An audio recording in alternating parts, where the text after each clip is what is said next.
legacy as easily as break your heart. Somebody's got to explain to me how we lost this race. Why do the Legions return to compete year after year? Why do they even try? To kiss the bricks. It's an obsession, a legendary riddle begging to be solved. The drive to cross those historic bricks first, consuming. Wake up, we're winning this thing. Winning its respect, intoxicating. Yeah, baby. A Brickyard win inspires legend. That's why I love racing, hell yeah. But victory here requires more than talent and speed. Demanding intangibles hard to harness, and even harder to quantify. Commanding each driver to summon strength beyond skill. Will my dedication allow me to kiss the bricks? Confidence beyond swagger. Can my medal drive me to victory once again? Endurance beyond reason. Will my grit push me beyond adversity to focus on triumph? Is my perseverance worthy of a fifth checkered flag and a place in history? Legendary bricks cemented in tradition. A race built on a foundation of tenacity. Stay after that thing, this is your day. Courage. Push. Defiance. Ain't over yet. Today, one will break through this hardened heart. Go. Brick by brick. Yeah, baby. Answering an inner voice that will not be silenced. A pursuit, an obsession, forged at the Brickyard.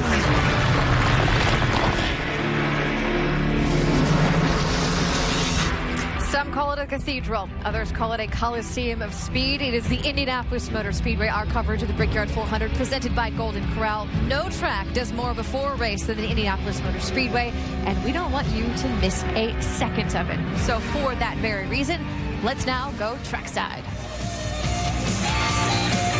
Ladies and gentlemen, race fans, at this time we would ask you to please rise, remove your hats for today's invocation, to be delivered by the Reverend Howard Brammer. O Lord, our Lord, how majestic is your name in all of the earth. Here at the motor racing capital of the world, we await the starting of engines and the quickening of our heartbeats, and here we pause to acknowledge you and to pray. I pray for the safety of each driver, for clarity of the mind, for keenness of the eyes, and quickness of the hands. Lord, according to your will, bless this event. And according to your grace and mercy, bless this great nation of ours, the United States of America. I pray in the name of Jesus. Amen. Ladies and gentlemen, please remain standing. And welcome back to the stage, Big Machine Records recording artist, Rascal Flatts, as they lead us in the singing of our national anthem.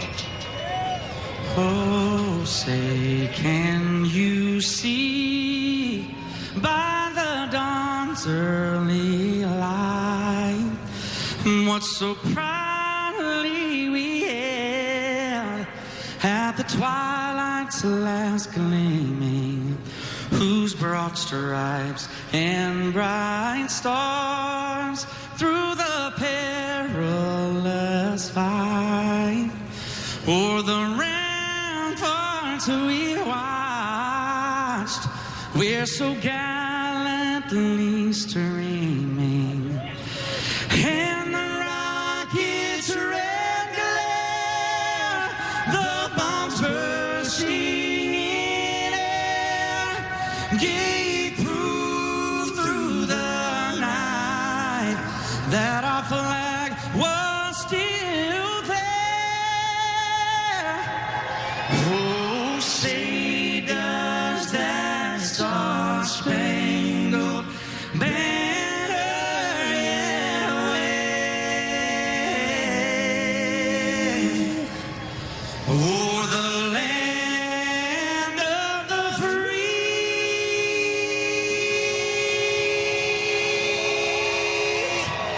and the home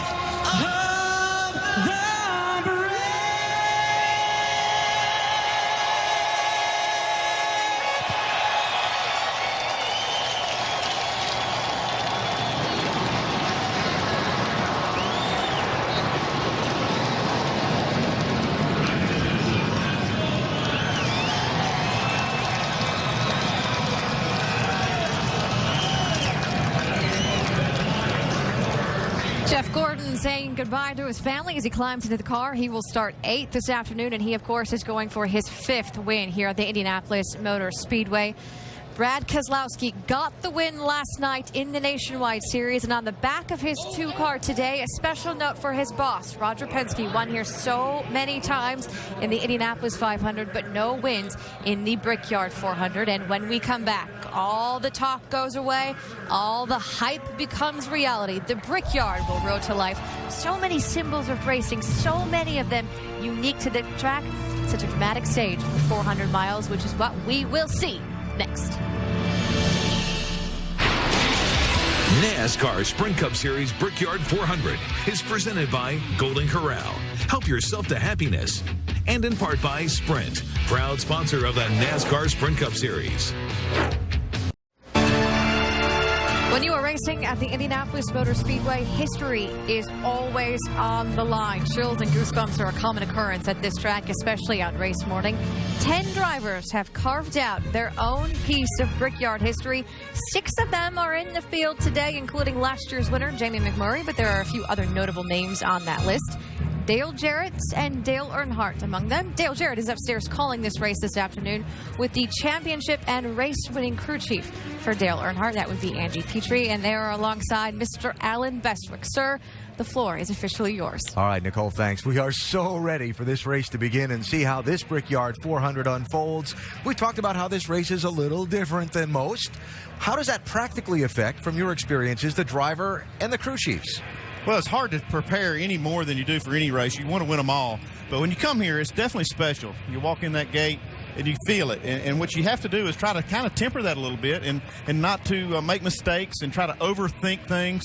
But it is a big race, and you never get that out of your mind. And even on the pit box with all the pressure of making these calls, it's a tough one. Yeah, and Andy, from the driver's side, you've spent all of this time trying to convince yourself and everyone around you that this is just another race. But it's about right now, at this time, that these drivers understand, because of all of those butterflies in their stomach, that this is a big, huge day. Indianapolis Motor Speedway. You have one chance at every time this time of year.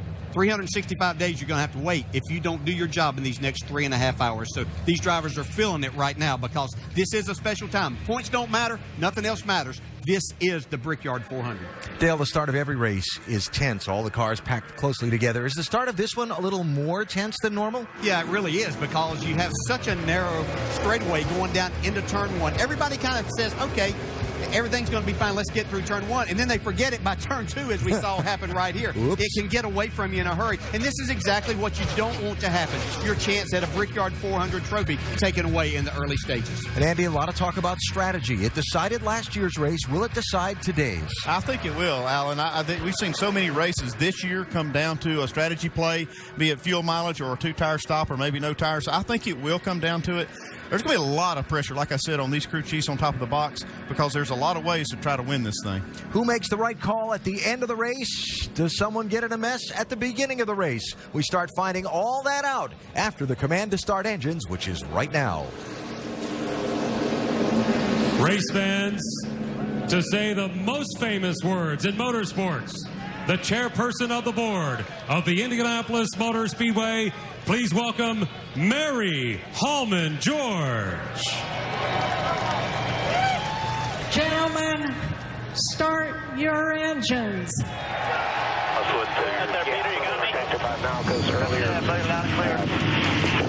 about you? 31. I got you. This car gets to 31. You got me. Okay. I got you. 10-4. Perfect. Radio check. Front of the 31 or the back of the 31? Got you. When you're in the 31 stall. 10-4, buddy. Got you. Back will already be across the timing line.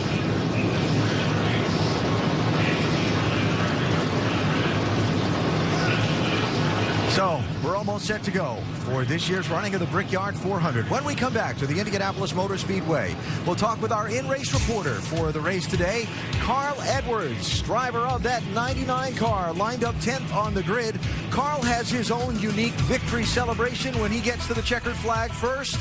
But is he going to be able to do that backflip today along the yard of bricks at the Indianapolis Motor Speedway? He'd do a little kiss following the flip, wouldn't he? I think so. We'll talk to Carl and roll the cars onto the Indianapolis Motor Speedway in a minute.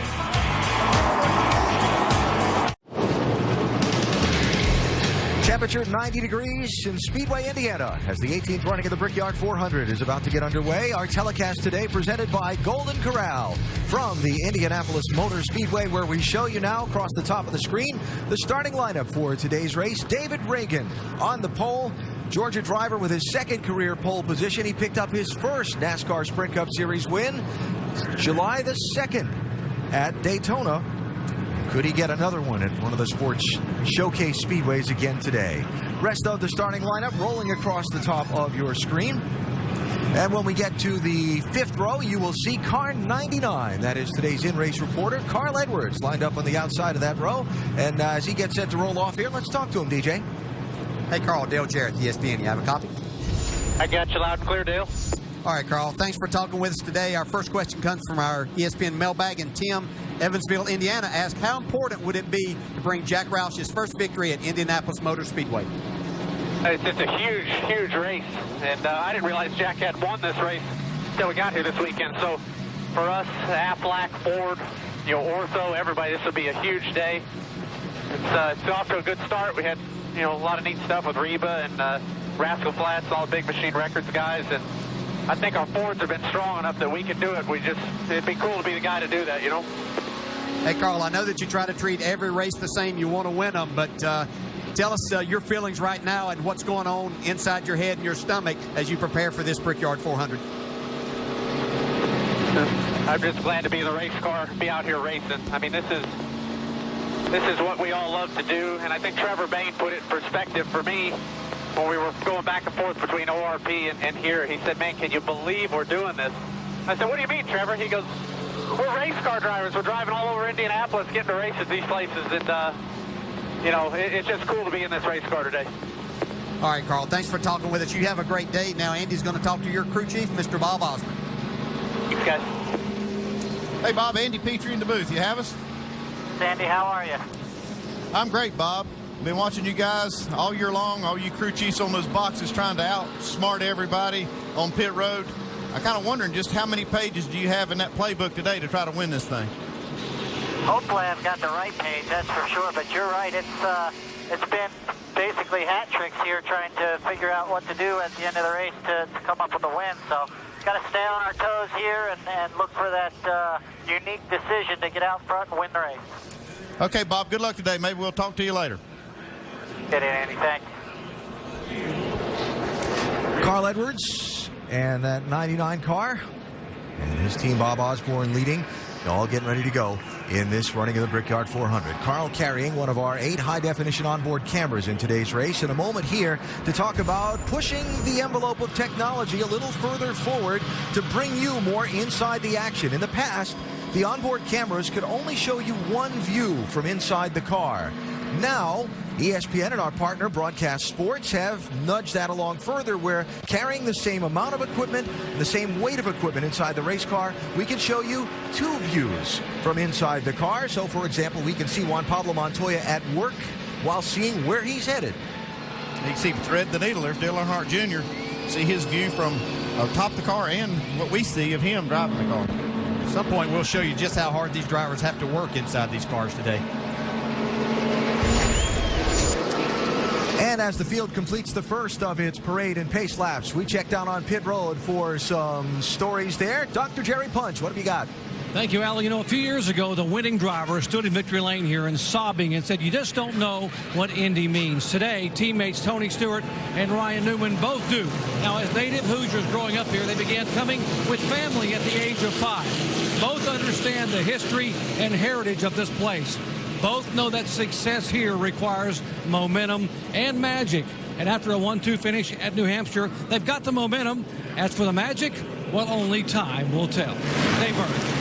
Hey, Doc, David Reagan is today's Gillette Pro Glide profile. He was born on Christmas Eve, 1985, and he's living his NASCAR dream. He's a winner in the Sprint Cup Series as of July at Daytona, and he's driving for one of the premier teams in this sport. Now, it's important that he qualified on the pole today because he's in a contract year, and every resume builder helps. Today, he carries the colors of Hall of Famer Ned Jarrett. Ned, of course, the champion in 1965, drove a blue and white car similar to what David is racing this weekend, and it's appropriate that it's fastest today as we honor one of NASCAR's greats. Jamie Little? In 3 different practice sessions, there was only one major incident. That was Denny Hamlin's blown engine, his 4th of the year. And his crew chief, Mike Ford, told me today the tires are falling off. They're starting in the very back. That will present a big challenge. He said they need tires every chance they can get, and that puts more of a challenge in the driver's hands. Vince Welch? If Jeff Gordon is to win his 5th Brickyard today, he's going to have to be better in the early stages of his run. That's been the problem area for this team throughout the course of the weekend. Their car has been very good, but if there's been one issue, it's been at the first few laps of each run. Keep an eye on that for Jeff Gordon today. As for his teammate Dale Earnhardt Jr., survival from the 22nd starting position. In visiting with Steve Letarte this morning, basically told me we got to get every position there is to get, but we can't beat ourselves trying to get it. Alan? Vince, thank you. Some of the many, many stories in this field for this Brickyard 400. Our Goodyear track facts now for today's race at the Indianapolis Motor Speedway. Yeah, what jumps out at me is that lack of banking, 9 degrees in each of these corners. That's what makes this place so difficult as these drivers approach turns 1 and 3 at over 200 miles per hour, trying to get as much speed through the center of these corners. Momentum's what it's all about. You see that pit window, 30 to 35 laps. Probably be a moving target today because there's ways these teams can use to extend that longer if they need to. And that 55-mile-an-hour pit road speed limit, there are startling numbers at how heavy the price is you pay if you get busted for speeding on pit road today. We'll talk about that as the pit stops approach early in this race. Speaking of pit stops, our over-the-wall reporter today is Mark Hollywood Armstrong. He's the rear tire changer for Dave Blaney and Tom Baldwin's number 36 today. Hollywood, it's 90 degrees out. How's that heat in this tight pit road going to affect you? Well, Marty, one of the most important tools down here today for pit crew guys up and down pit road will be trying to stay cool with fans and drink plenty of fluids. It's very hot down here, and with the fans very close to you on both sides of pit road with the stands, there's not a lot of air circulation. So the guys have got to stay cool and keep plenty of fluids in them. As far as pit road, you have to pay attention. Pit road's very tight here. Not only do cars normally have contact with each other, but sometimes the crew guys get involved, and we don't need that down here today. Fans, it's going to be exciting, it's going to be hot, but it's going to be fun. You think Hollywood's a little jacked up for this race? I think he's ready. Go get him, Hollywood. Have a good day down there today, Mark. Beautiful Chevrolet Corvette Grand Sport pace car in front of the field with an honorary pace car driver behind the wheel. Hope Solo, the goalkeeper for the U.S. Women's World Cup soccer team. Just recently completed play over in Germany, is wheeling that machine. Yeah, heartbreaking loss they had, but she did a fantastic job in the goal. She's been getting some driving lessons around here this weekend, and they've kind of had to hold her back a little bit. She wanted to go more. She was disappointed when she found out she had to go 55 miles an hour facing this field. A couple of stories to also make note of before we go green. There's Denny Hamlin. Hamlin will start at the back of this field.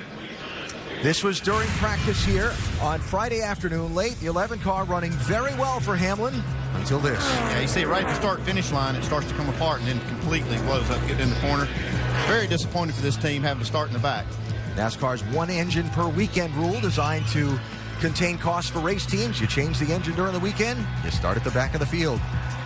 Also, Martin Truex Jr. starting at the back of the field. A transmission change, same thing on that 56 car. He will start at the back of the field. Well, the weather's warm. It's a beautiful summer day. The fans are on their feet. They've been waiting all day for this moment. The drivers as well, anxious for their once-a-year chance to race at Indy. Green flag, we're underway.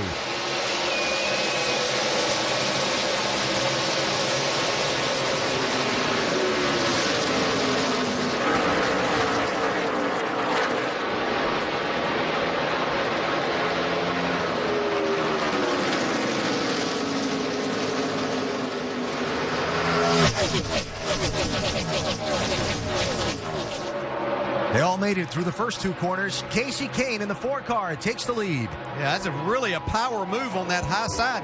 Not a lot of grip up there, but Casey Kane made it work. Kurt Busch, 22, up to second. Pole sitter David Reagan shuffled back to third. That's Montoya in the 42, wide in turn 4.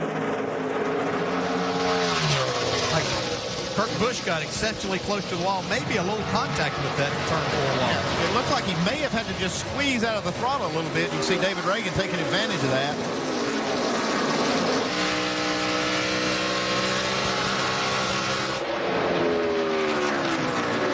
Allmendinger, 43, around Johnson to pick up a spot.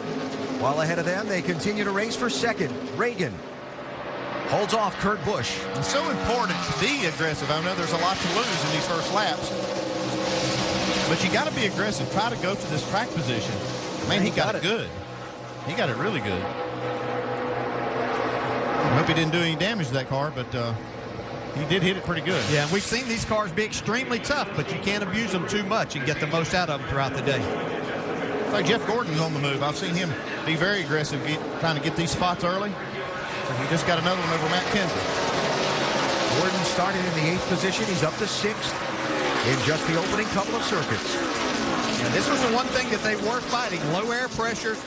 Where they needed to start their car, Jeff was having a hard time finding the speed that he wanted. He was afraid he was going to lose too much on the start and restart. And had a hard time making that up, Andy. I know one thing I would do here, I would start the air pressures higher than I really wanted to start them, just because you want to be good at the very beginning, because you can gain or lose so many spots in these first few laps. There's a challenge for 3rd place. A.J. Allmendinger goes by. Kurt Busch and Jimmy Johnson trying to follow through. Yeah, and I think maybe we've got some aero damage to that 22 that may affect it more than getting to the tires and knocking the front end or something out of line.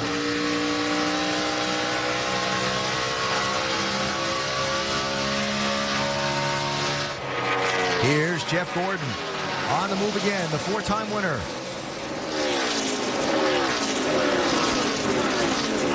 I think Jeff Gordon has the best looking car early on here from what I've seen. Like you said, he was 3 wide on the first lap down the back straightaway trying to gain these spots, and he's still moving forward. Gonna try and get alongside Busch here on the back straightaway. It sure looks like Kurt Busch having a hard time holding his car down, and this is really opening the door. You see him lose 2 more spots to Gordon and Kenseth there. One thing that Busch has in his favor is he has that good track position now. It's happened early. He'll have time to get it fixed, but he's definitely in a slide going backwards now. So Kurt's going to go from running second on the opening lap of the race to sliding back. And right now he's shuffled to 7th place. Dale, these races always have a flow to them. The start is always tense. You've gotten through these first couple of laps now inside the car. Does it change for you a little bit? Yeah, you're kind of getting settled in now. You've got 4 laps under your belt, so you're kind of starting to relax a little bit. You know, the scope of the whole thing and how broad this is and how big this race is starting to kind of settle in now. And now you're just being a race car driver. We see 3 and 4 wide down the back straightaway here. Tony Stewart all the way down the bottom. It's almost 5 wide there for a minute. My goodness. That's Casey Mears in the 13 kind of getting shuffled back in that. It didn't take them long to get settled in. Oh, contact there. Is he going to save it? Joey Logano. Nice. Oh, my goodness. What a save. But here comes the charge. Well, I mean, he's lucky to have a car at this point. Yeah. Yeah, he really is. That was incredible. There goes Jeff, man. He's still on the move. That's around Jimmy Johnson. Gordon in 4th. We're at that point of the race that air pressure has already built up and stabilized, and he's still just as fast. I think he's just got a good car here. That's Trevor Bayne on pit road in the 21, the Daytona 500 winner. Looked like they were cleaning the grill. Yeah, could have had an overheating issue. We saw this last year. Doc? That's exactly what happened. Trevor Bayne got so much grass and debris in the grill, the temperature was just skyrocketing. He couldn't make another lap, had to come in and get it off to be able to get the engine cooled down, guys. Tough break for Trevor early on. Well, this early in the race, you just bite the bullet, come in, get that grill clean, try to save that engine. and then maybe you can get all this track position back later.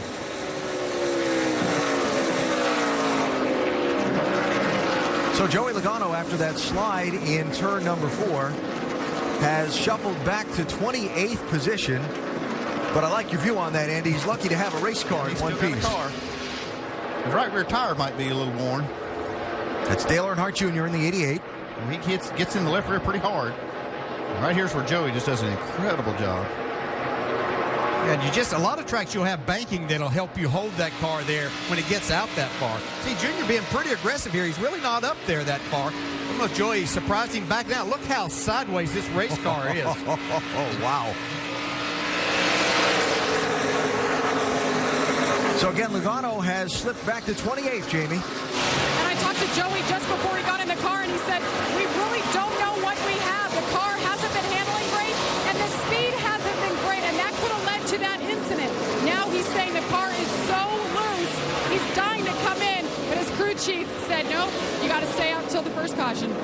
And what that slide probably did, too, is heat up that right rear tire some, which will make you even looser yet if you were loose to start with. Just added some air pressure there and built that up. And he's just going to have to hold on here for a while. You see him trying to make a move on Casey Mears.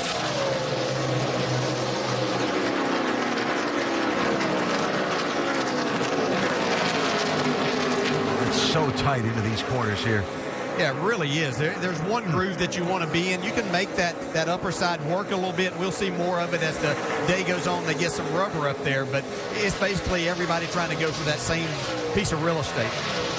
And Martin Truex Jr. in that car right behind Logano, the blue and white machine. Remember, chipping his way up from starting at the back of the pack. Now, we saw Logano with the great save there a minute ago off turn 4. Prior to that, we had seen Kurt Busch get into the wall off of turn number 4. That 22 car for the moment is settled in 7th spot, Jamie. And his car has been pretty good all weekend long, but after that incident, he came on the radio and said, we are tight from the center out now, and that is the first time I felt that all weekend long. Yeah, I would have to say that maybe that has more to do that maybe push the right front fender in just a little bit, and maybe they'll try to work a little bit there. May have to compensate with a little chassis adjustment. Kasey Kahne has led all the laps in the Brickyard 400 so far, but we're just 9 circuits into the race.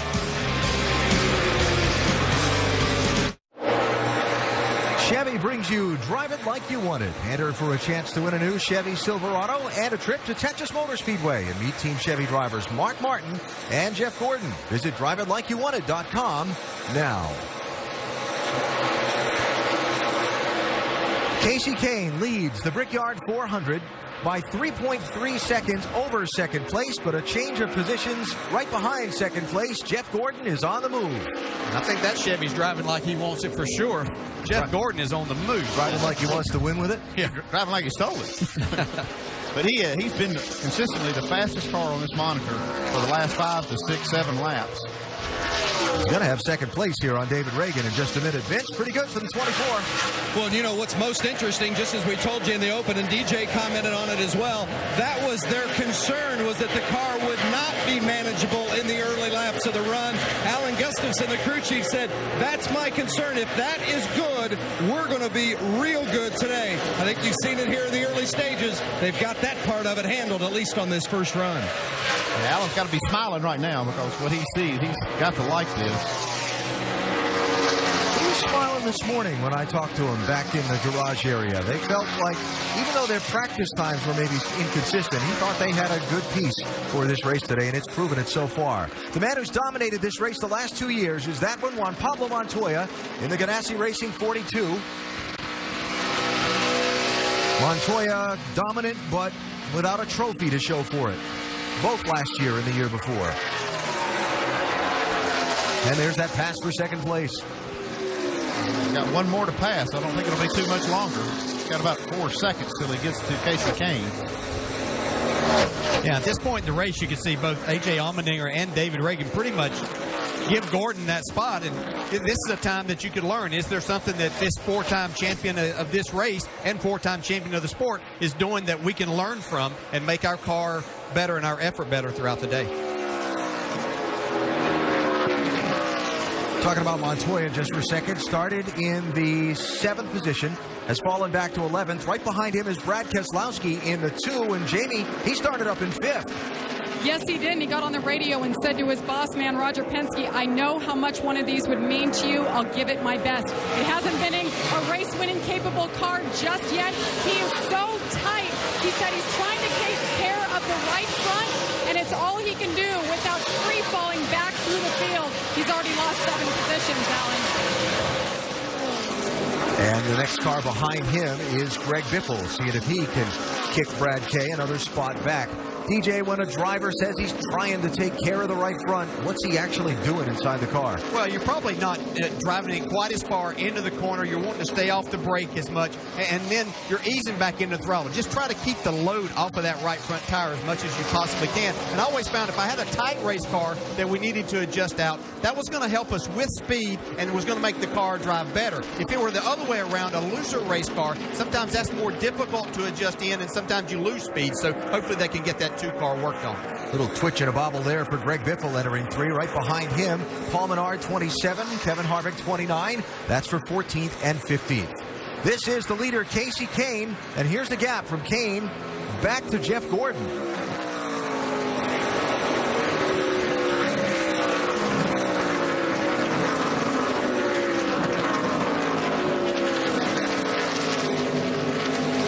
So Kurt Busch, we continue to follow up on the story of his 22 getting into the wall in the opening couple of laps of the race. He's got a good shot right there of his right side where you see he made significant contact. Right here, this is right off the corner. Man, pop that thing. Yeah, anytime you get those right side tires in that gray or lighter area, then you're really taking a chance right there. And that looks like it's done a little more significant damage maybe behind that right side door, Andy, and that could possibly be the aero part that's making him even tight too. Rusty, you've been watching this 22 car. What are you seeing? Yeah, Alan, I'm really concerned about the 22 car Kurt Busch right now. I'm looking at his right front fender, and it's bent in quite a bit. And that creates a lot of downforce. With this track being diamond ground and really abrasive on the tires early on, I'm a little bit concerned about that. But with more on that, let's go to the Craftsman Tech Garage with Tim Brewer and see what Tim's got to say. Rusty, you're exactly right. We actually mold the shape of this fender right here. We're trying to affix all the air to it that we possibly can to make downforce, push the car to the ground. But when you damage and push this area in right here, you give up that downforce, and it has a tendency to make the car slide. Anytime the car slides, you wear out the right front tire. It's not a good situation. Those guys need to pull that fender out on his first pit stop. Guys? All right, Tim, thanks. Caution-free so far in the early laps of the Brickyard 400. Casey Kane leads Jeff Gordon, David Reagan, A.J. Allmendinger, and Matt Kenseth. We're not all that far away from the first set of pit stops.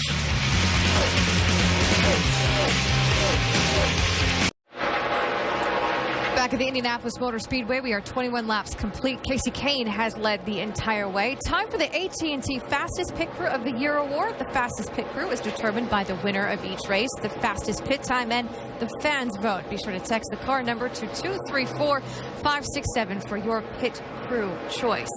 Well, from one big stage to another, Casey Kane leading the way here, but a few weeks ago, the big player on the World Cup stage was Hope Solo, a member of the U.S. national women's team. A sad loss for them in the finals, but from one big stage, like we said, to another, Hope got a bit of revenge today when she was one of the first drivers out on the track at the Indianapolis Motor Speedway, driving the pace car, and let me say, I am extremely jealous. How was it? It was exhilarating. I think I'm still shaking, but it was unbelievable. What an experience I had today. Now, I've been told you got driving lessons from the defending Indianapolis 500 winner, Dan Weldon, and you were upset that they wouldn't let you go faster than 55. Any truth to that? There is a little bit of truth. 55 is kind of slow for a racetrack. Got to pick up the pace, guys. What type of speed do you think you could get that car up to yourself now? Hope? That's a beautiful car I drove, and I had it going yesterday above 100. But today, I mean, they put the reins on me, I guess. Well, I got one question, Brad. Have you always been a big NASCAR fan? No, I'm definitely a rookie, but I think I might be a long-term fan now. Any races before this? Is this your first race? You guys, this is my first. Man, you My picked a very big one to first, come to right? for the first one. Yeah, It's you're a doing big it one. right. Yeah. It's a big one, but coming off the World Cup, which is such a big stage, coming to the Indianapolis Motor Speedway, which is such a big stage in the racing world, how do the two compare? You know, this is, I mean, America, they're sports fans, and this is a beautiful sport. Soccer is a beautiful game, and I think the country really stands behind that American fighting spirit. So there's so many similarities. At the same time, completely different sports. But we go after winners, and you're going to have a winner today. That's right. That's great. By the way, happy early 30th birthday. When No they way. 30th Yesterday birthday, was yes. my birthday. By the way, pit Happy stops late birthday. now underway. Hope Solo, thanks for stopping by. The first car down pit road appears to be that of A.J. Allmendinger. Dave, what do you got? Talked to AJ before the race. He was pretty confident about his race car, and I just checked in with the crew. They said the only complaint he had was when he was behind other cars. That's what the drivers call aero-tight. The engineers call it that, too. So I don't anticipate any changes for him on this stop other than 4 fresh Goodyear tires full of Sunoco fuel. There will be a chassis adjustment. You see it happening on the back of the car there. So A.J. Allmendinger, one of the first ones to come to pit road. You see Casey Kane coming down pit road now. He's led from the start of this race. Remember, in practice this weekend, they had a gear change. They thought there might be something really wrong. Once they got that replaced, they were one of the best cars on the track. Casey right now reporting that when he exits the corner, his car is just a little bit loose. He'll take on 4 tires, perhaps a wedge adjustment for the 4 car. Others on pit road at the moment: David Reagan, Mark Martin, Jeff Burton, Montoya, Keselowski, Harvick, Boyer, McMurray, all kind of people here on pit road as we work the 26th lap of this race. Dave? Pole sitter David Reagan had a trio of complaints for his race car. He said it was a little loose, a little bouncy in 3, a little forward bite lacking. So they're going to make some adjustments to that 6 car right now and send him back on his way. There's Montoya.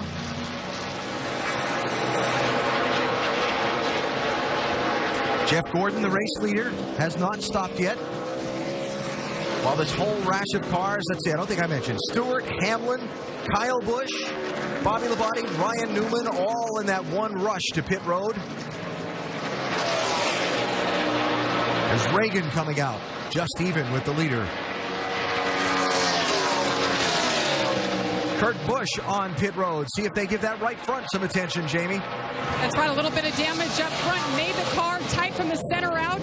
They're going to take wedge out of the left side of that car. 4 tires. Kurt Busch trying to get the first win for Penske in the NASCAR Series here at Indianapolis. A little attention. Yeah, just at the last second, you saw the crew member pull the right front fender. Carl Edwards, Greg Biffle, Casey Mears, Paul Menard, Joey Logano, Dale Jr., Marcus Ambrose, all making pit stops. And now here's Jeff Gordon on pit road from the lead, Vince. Certainly one of the most impressive cars here in the early going. Jeff Gordon has been on the move, but he says the front end is a little bit too planted, and in traffic, it's a little loose off. So they're going to give him a round in the left rear, 4 Goodyear tires and Sunoco fuel with a 4-time winner, Jeff Gordon. Chad Cannell's telling his driver, Jimmy Johnson, you're the second fastest car out there behind Gordon. 4 tires. He's a little bit loose. Track bar wedge adjustment for Jimmy Johnson.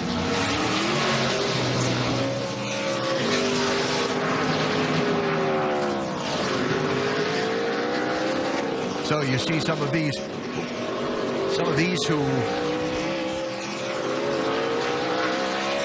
So watching for Jeff Gordon, Casey Kane has already come by and gone. So the difference of a couple of laps on fresher tires, plus the gap that Kane had on Gordon before, is going to allow Casey to make it through this cycle of pit stops and hold the lead. And that's why you saw everybody try to make that rush to pit road. They could run longer on fuel. Most of the cars could.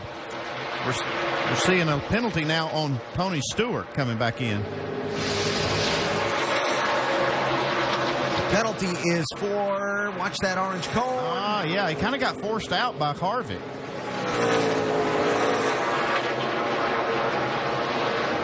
And more contact on pit road. That's Jeff Burton, 31, Montoya, 42.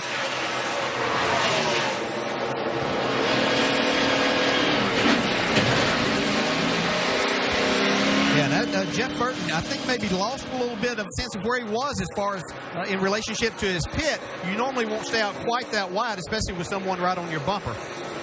Now there's the leader, Landon Castle, in the James Finch 51, has not yet pitted. When he does, it will turn the lead back over to Casey Kane, who will be in front of Jeff Gordon by some 7 seconds. He had a 4-second lead before the pit stops, then pitted a few laps earlier than Gordon did. And so as Kane comes to the stripe in the yard of bricks here, he's going to have almost an 8-second advantage on second place Jeff Gordon. First round of pit stops is done at the Brickyard 400.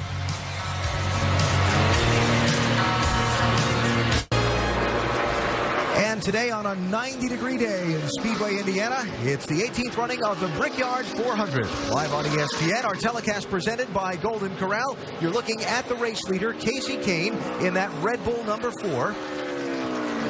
He has an 8-second lead on second place Jeff Gordon just after the opening cycle of green flag pit stops. Now, just in front of the race leader, 2 cars that had trouble in the opening go-round of pit stops. Tony Stewart, after the pass-through penalty, went from 15th all the way back to 33rd place, and the caution flag is out. Huge break right there, who you were talking about, and Jeff Burton, who was just in front of the race leader.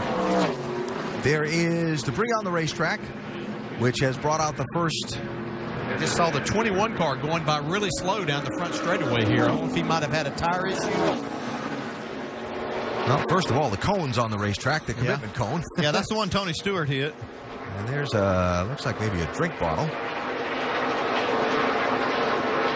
which is not a good thing in a race car at 190, 200 miles an hour. Anything out there is a potential hazard.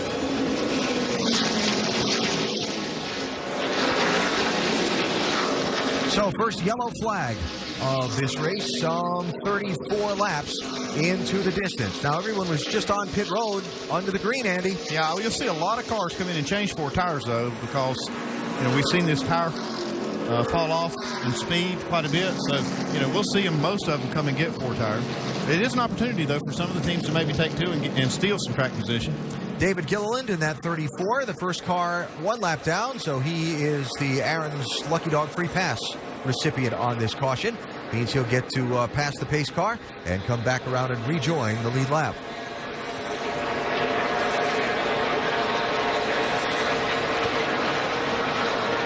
So pace car gathering up the field and erasing what was an 8-second lead that Casey Kane had over Jeff Gordon.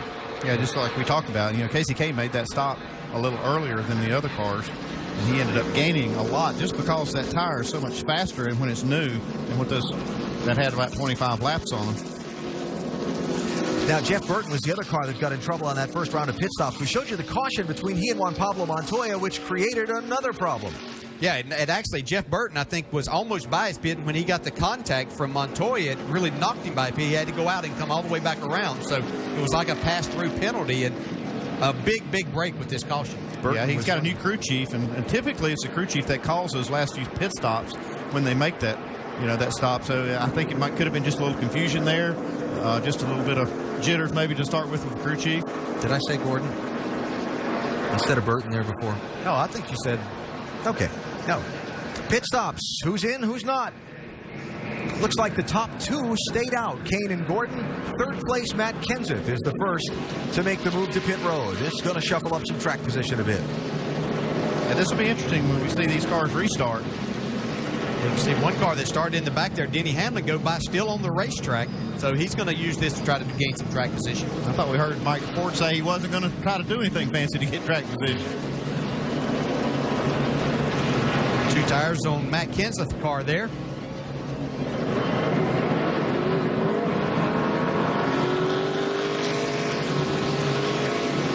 So the running order is very much going to be shuffled up by this round of pit strategy here as we're under the first caution of this race.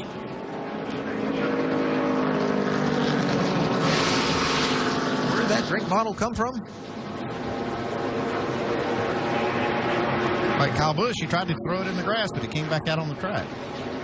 He did, just didn't quite make it there. Didn't make it. The Brickyard 400 telecast presented by Golden Corral. First yellow flag is out.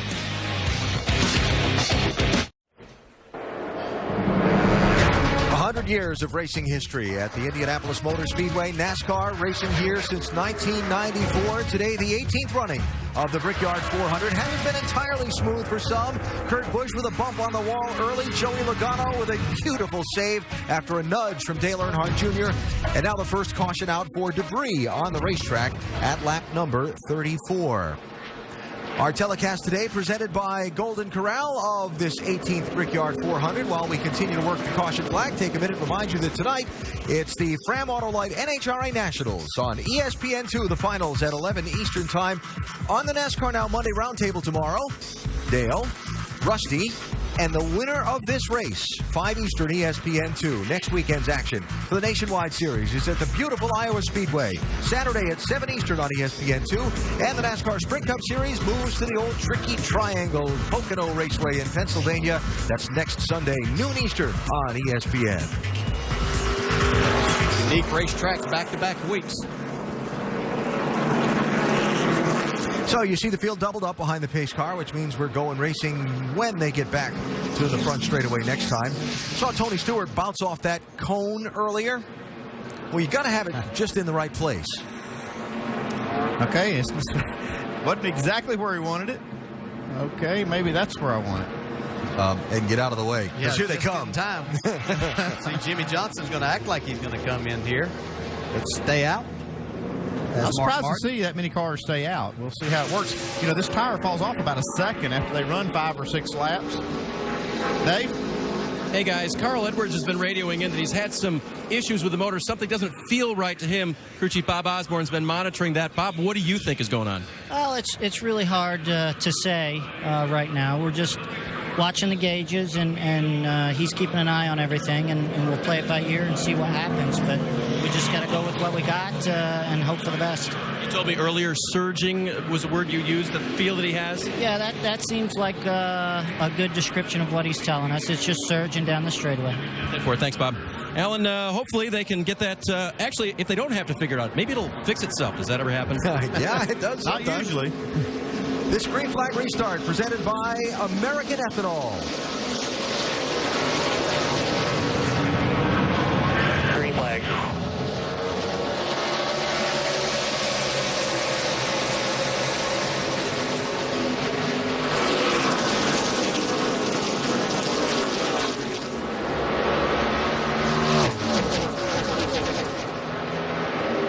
Oh, Mark Martin in the 5 car. With a little assist from the 42 of Montoya getting him loose there. Good save by Mark Martin, but he's going to lose a few spots here. I think when he looked at his mirror and saw Montoya back there, he was probably ready for it.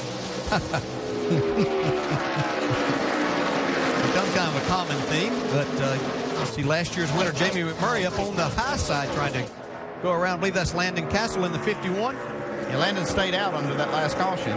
Yeah, let's, now that they've sorted this out a little bit in this opening lap, reset some of that strategy play. We just saw 10 cars did not hit under that yellow. Kane, Gordon, Johnson, Martin, Montoya, Hamlin, McMurray, Truex, Castle, and Jeff Burton. Matt Kenseth was the first who did pit onto the caution. He restarted in 11th. Yeah, the one thing that you don't want to be is the car, the first car that everybody gets to that didn't get tires. Where you line up and you got everybody behind you on new tires, you're going to be the one that they pass first, and that's poor Landon Castle right now. Yeah, you feel like there's 65 cars in this race by the time they all get by you there. Spotter just keeps saying another one. Yes. Inside, yeah. another one. For a while. Matt Kenseth moving forward. A.J. Allmendinger as well. Jamie McMurray shuffled just a little bit. I want to see just how fast Casey Kane can run. After they put tires on, they can run basically kind of a mid 51-second lap. And then after they run a while, they're back in like the mid 52s, high 52s. After they cool off, I was kind of interested to see just how fast they would run. And that lap, Casey Kane ran a 51.25, so the tire cools off and comes back pretty well. And so, in your role as crew chief sitting on the box, you're watching this data, and it's helping you figure out which of those pages in that strategy playbook you're going to pull out at the end of the race. That's right? exactly right. The teams have these programs on their pit boxes where they can, in real time, track the lap times of these cars and see just how much there is as far as fall off on the tire speed and then they can make those decisions on what they do later. Look at this battle. 3 wide, maybe 4 before they get to turn 3 here. And they were really going to be paying attention because there's a lot of question whether 2 tires would work and how much it may make a difference. So there's a number of cars with no tires and with 2 tires, so we'll see what happens in this run. See, Burton stayed out after that hiccup he had under that green flag stop. He stayed out that last time. And all of Richard Childress' cars are 3 of the 4 of them, and Kevin Harvick right in the shot there, all running right together. Not exactly where Richard would like to see them running. Ryan Newman, 39. Regan Smith, 78. And Kevin Harvick in the 29 around Kyle Busch. I think all 4 RCR cars are lined up in order now.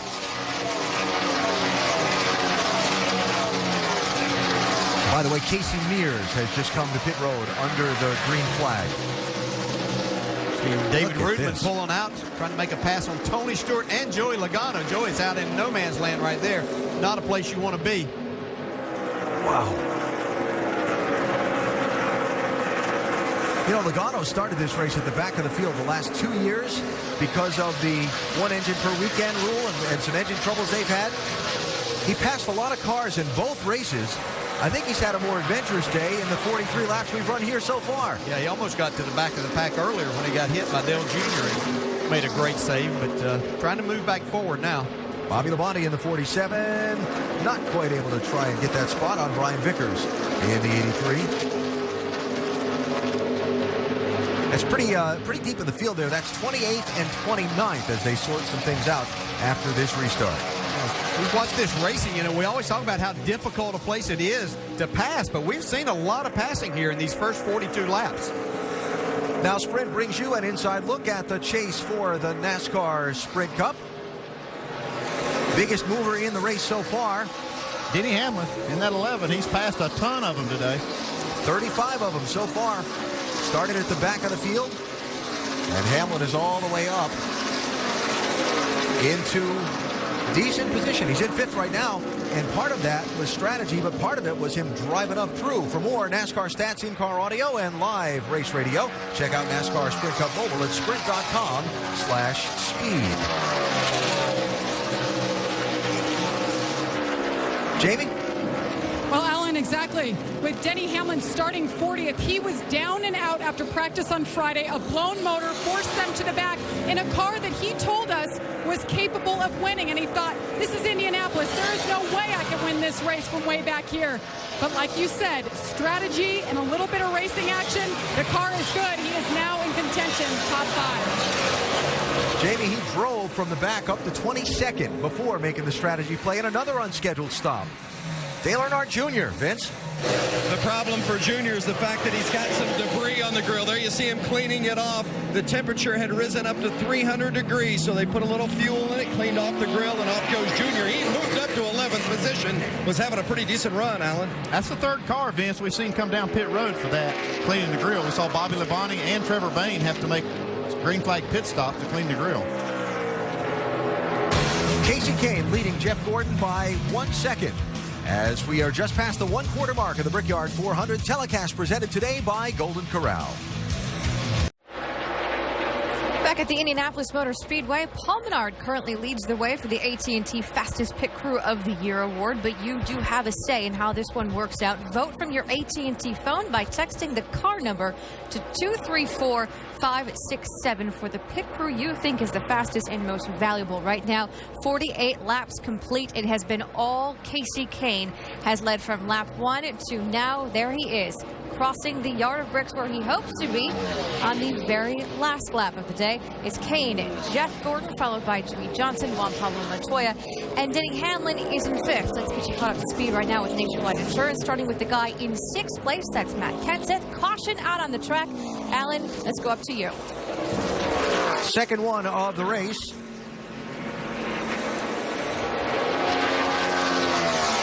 David Ruderman. Whoa, he's hit that thing hard. Another big break for a couple of drivers. Dale Earnhardt Jr., who was just in front, Casey Mears and Bobby Labonte, who all had to make unscheduled pit stops there.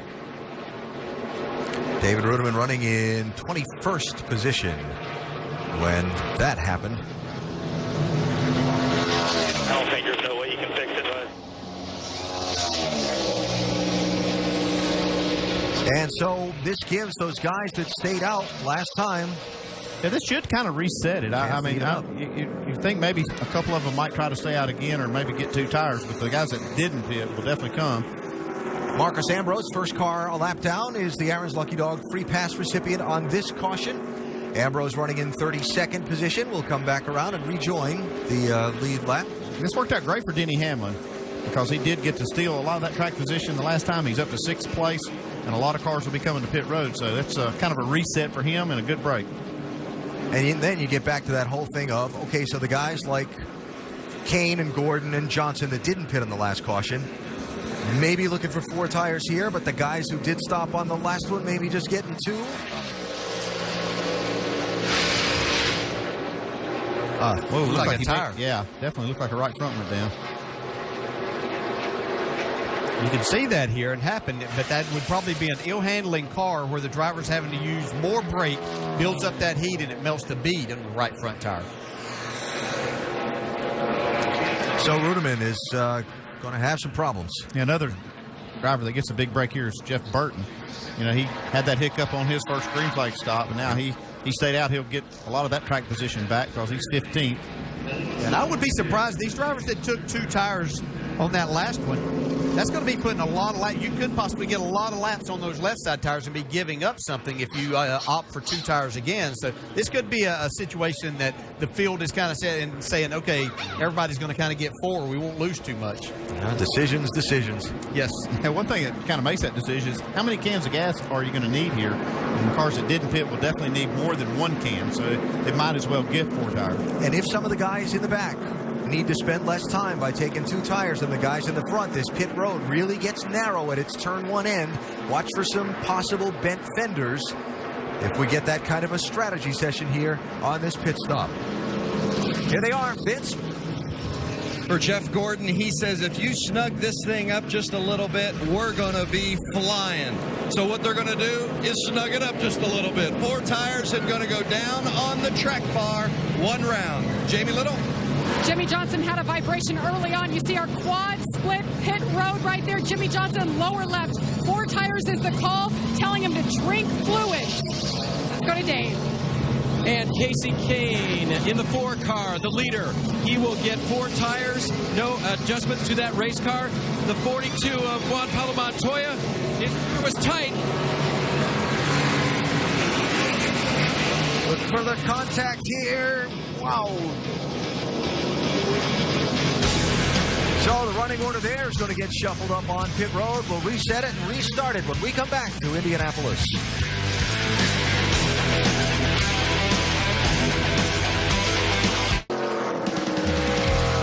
The next 6 races, all part of the Sprint Summer Showdown presented by the HTC Evo 3D.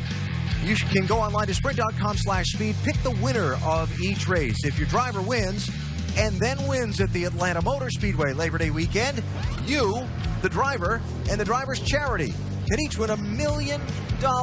Find out more and sign up to play at sprint.com/speed. That gets your attention, won't it? It has gotten a lot of attention, and look forward to seeing how that plays out over these next half a dozen weeks. Can we play? I think you're part of a contest-affiliated organization, so no. All right, some pit strategy on this one, and the guy who's been leading most of the race lost some track position, Dave. And it was a problem on the left front.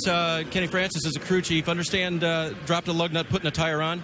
Yeah, I didn't really see it. I was watching down pit road, watching for cars coming, so we didn't pull out into them or something. But looked like a lug nut problem on the left front. Not really sure exactly what happened yet.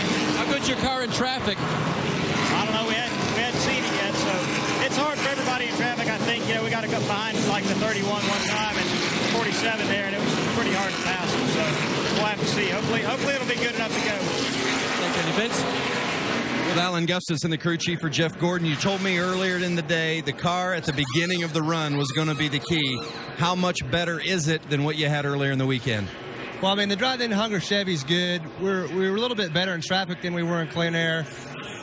So we just got to get him tightened up for clean air. It's kind of the dance you do here. You've got to balance that out. So if we can maintain track position, get him tightened up, I think we've got a good shot. It's a long race, man. It's a long way to go. Jeff's doing great. Guys doing awesome on the pit stop. So real proud of everybody at Hendrick Motorsports. New car. It's a great car and really good power, Chevy power. So long way to go, but we're still pretty good. So far, so good for the 24, Alan. Okay, Vince, see the field doubled up on the restart. Dale Earnhardt Jr. in the green and white car did not pit under the yellow flag, and he is going to be the leader with David Reagan on his outside, who got just right side tires. Now, Tony Stewart had a forever pit stop under this yellow. Doc?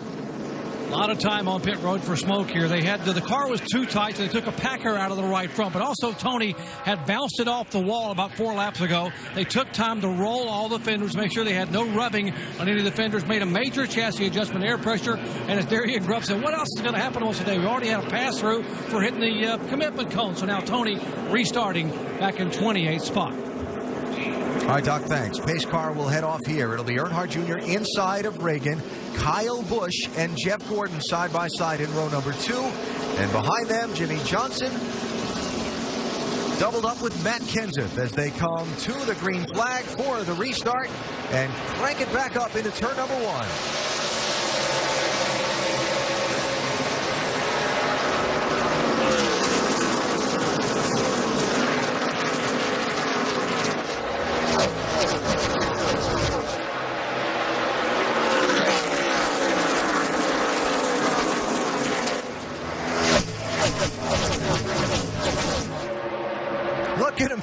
Back there off of turn 2. Well, these restarts are always some of the most exciting we see.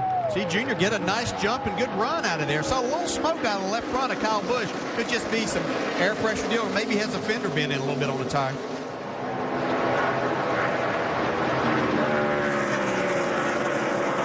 As competitive as the field is, these first few laps after a restart, when the field is doubled up, there's a real desperation to get everything you can get in those first couple laps. Yeah, talking to these drivers, they know that's what they have to do. We see right here, Mark Martin trying to make a pass on A.J. Allmendinger. Can't quite get down in there. Greg Biffle just looking for somewhere to go. His teammate Carl Edwards on the outside, but they're just trying to get everything they can because they know that the passing becomes increasingly more difficult as they get laps on the tires. Biffle sliding up in front of Edwards. That'll be 13th place for the Biff. And Clint Boyer we ride with on the move. You see these drivers trying everything that they can. Carl Edwards getting over, trying to do a little side drafting on the 33 to hold him back. Clint Boyer able to make that pass. You have to wonder if maybe that engine surge is not hurting Carl Edwards right now, especially when they have new tires on. If you down a little power, that's where it'll show up the most, is when you have new tires. It sounds like something that Leonard Wood used to describe me when I drove for the Wood brothers as a fish bite. And it just acts like it pulls a little bit. If you've ever been fishing, you get a little bit of a bite. It just pulls. You can't get everything. See Tony Stewart taking some chances there early on, but he needs to make up some spots. Jimmy Johnson by Kyle Busch to pick up a spot. Kyle changing just right side tires on the pit stop. Some of the guys that are passing him here took 4. Jeff Gordon has gotten by him since the restart. Johnson being pushed by Matt Kenseth toward turn 3, Doc. And keeping an eye on that left front tire for Kyle Busch. DJ, you mentioned you saw a puff of smoke a moment ago. Coming off of pit road a moment ago, contact between Kyle Busch and Paul Menard. They're watching that left front fender. They thought it was okay when he came in, but right now they're watching for more rub and smoke on the 18 car. And Paul Menard had to make another pit stop under that caution. He's now 27th. He had some damage from that contact as well. And we got the report on Casey Kane, the man who's led the most laps so far today in that 4 car, trying to pick his way back forward after the lost track position. Yeah, he has no idea what his car will do in traffic. He's been clear of everybody these first 50-some laps. Looks like it's pretty good in traffic, though. I can't believe just how good Dale Earnhardt Jr.'s car is with as many laps as he has on tires. That track position, that clean air, worth a lot. Jeff Gordon up to 2nd by David Reagan in the 6. Now, what a story. Jeff Gordon trying to become the all-time leading winner here. So I guess he would tie Michael Schumacher with 5 victories of the major series, but still just incredible what he's been able to accomplish at this racetrack. We were talking about Dale Earnhardt Jr. and hanging on to that lead with a pretty good gap, Vince. Well, remember we talked before the race about how Steve Letard's philosophy was, let's take advantage of the opportunities that present themselves, and that's exactly what they've done by not pitting when everyone else pitted on that previous stop. And here was the conversation between Dale Jr. and Letard. You think you it would be okay if you stayed out, right? But you know better than I do. Am I fast or am I slow? I mean, that wasn't bad. That right there, you were running the same speed as the leader. I would need to stay out if you wanted to get that track position back. Yeah, me and you are on the same plan, buddy. Despite going from 3rd to 9th in points the past 4 races, Junior says there's no additional urgency this week. When you get urgent, you get panicky, and then you make mistakes. Jeff Gordon knocking on the door of Dale Jr., but Dale Jr. in the lead, and the fans at the Brickyard love it. Yeah, I don't think for long, though, as Gordon is closing in quick. Here's Jimmy Johnson closing on David Reagan for 3rd as well. Yeah, that might be a pass where there's just as many standing up cheering at this racetrack. Normally they love Dale Jr. and they're locking him out front here, but Jeff Gordon has a lot of fans here today. And Junior's going to concede the inevitable, it looks like. Yeah. And I don't mean that Jeff Gordon doesn't have a lot of fans everywhere. Obviously very popular, but has that thing out front. That looks like maybe the best car here today. You got red states, you got blue states. Well, you got Gordon tracks and you got Earnhardt tracks, and they don't necessarily mix well all the time. The Brickyard 400 telecast presented by Golden Corral. Jeff Gordon is the leader.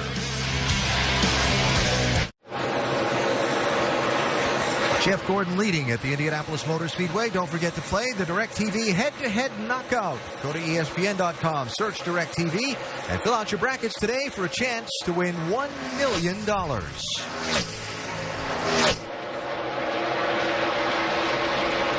Just past, well, we're a good bit past the 3rd mark, closing in on the halfway mark of this 18th Brickyard 400. Jeff Gordon is the leader. Nationwide Insurance takes you up to speed.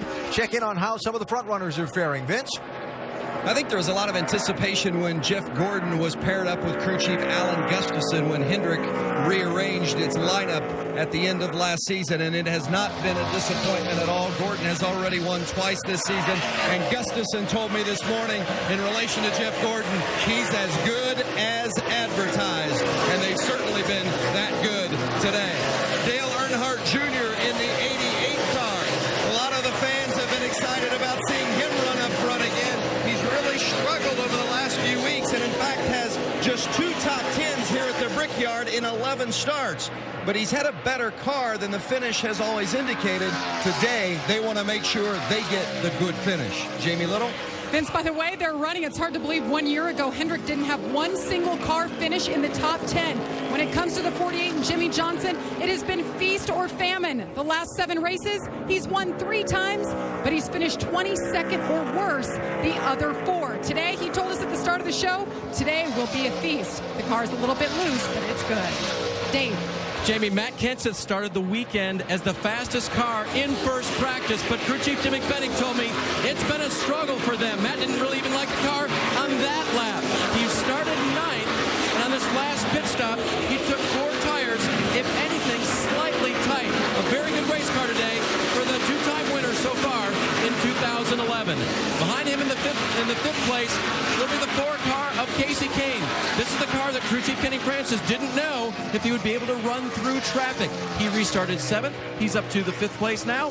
That means he can, and I think that's pretty good for this guy who's had the field behind him most of the day, Alan. The man who started with the field behind him, David Reagan, on pole today in that 6th car. He is running in 6th position now. You'll see on the side of that car, it says Gentleman Ned. Gentleman Ned is Ned Jarrett, and Ned's going to join us to talk about this car and his induction into the NASCAR Hall of Fame when we come back to the Indianapolis Motor Speedway.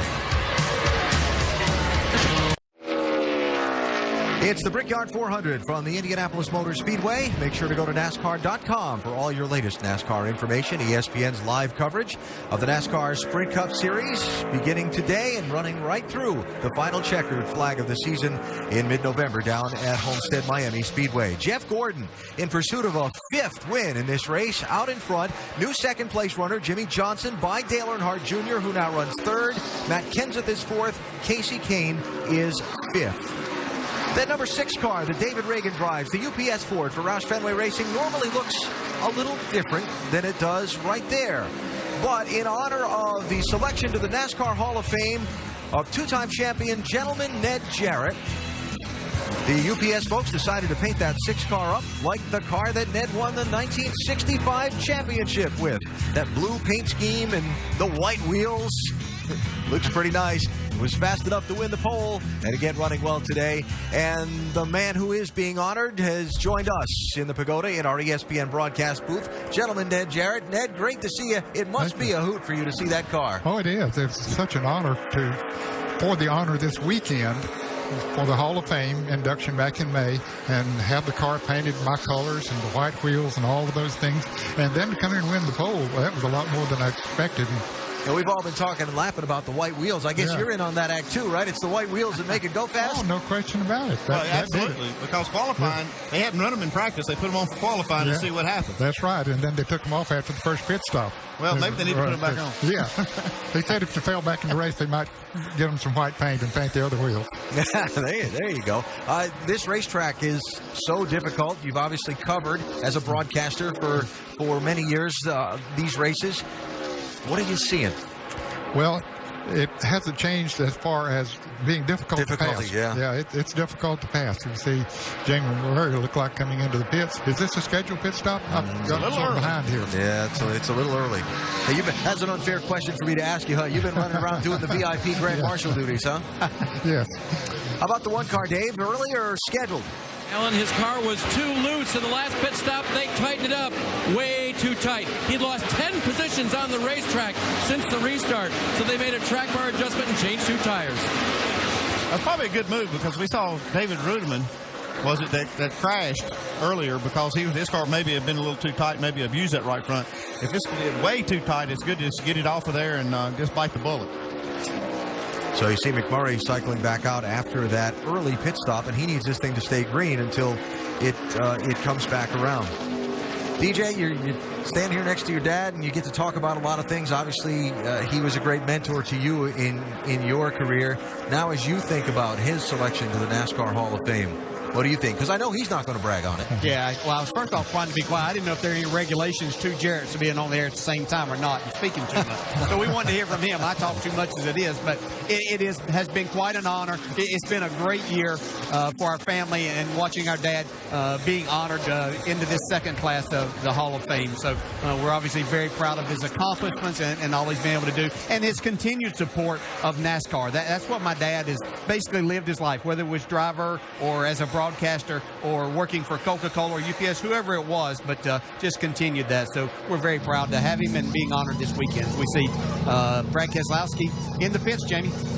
Extremely tight was the call for Brad Keselowski. He said he's pushing on exit. He said, we need to get to the front. Old tires or not, they decided to bring it on down to get 4 fresh new ones. All right, so seeing some early pit stops here for the 1 car and the 2 car. Is the 4 car next?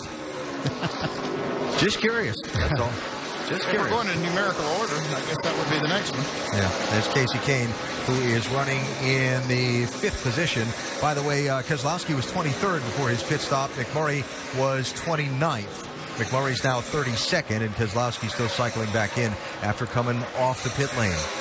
I will post something to my dad here just a second as we watch the action take place, though. But he was asked the other day, and something I always thought rather amusing. But we talk about a Hall of Fame career, 50 victories, 2 championships. And when I won I think it was the second Brickyard 400 here in '99, Dad, we were asked the question. I think I won a little over $700,000, which is astonishing. But let them know what you said when you were asked about how that compared to your career. I told him, well, I didn't want to boast, but I won 2 championships and won 50 races. And that day, when he won his second Brickyard 400, he won a little over twice as much as I did during that whole career.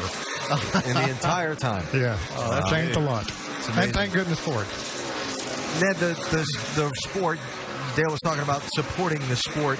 You've had so many different roles, from a competitor and a champion to a track operator of a short track, Hickory Speedway in North Carolina, to a broadcaster and one of those who brought this sport to national prominence on television.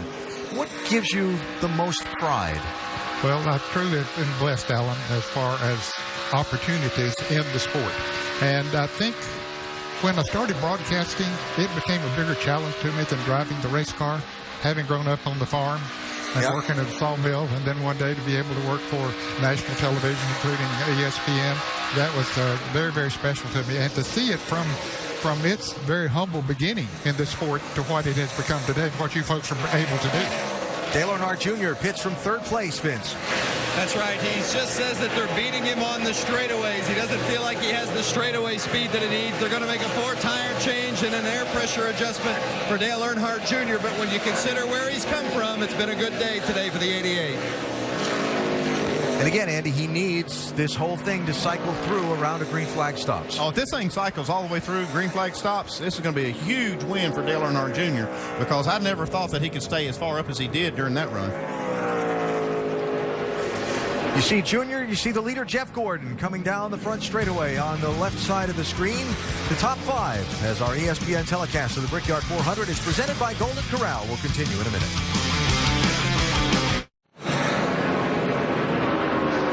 Back at the Indianapolis Motor Speedway at the halfway point of the Brickyard 400 for 2011. A rash of pit stops under the green flag. Only one of the lead cars, Casey Kane, pitted under this group that's just exiting the pit road.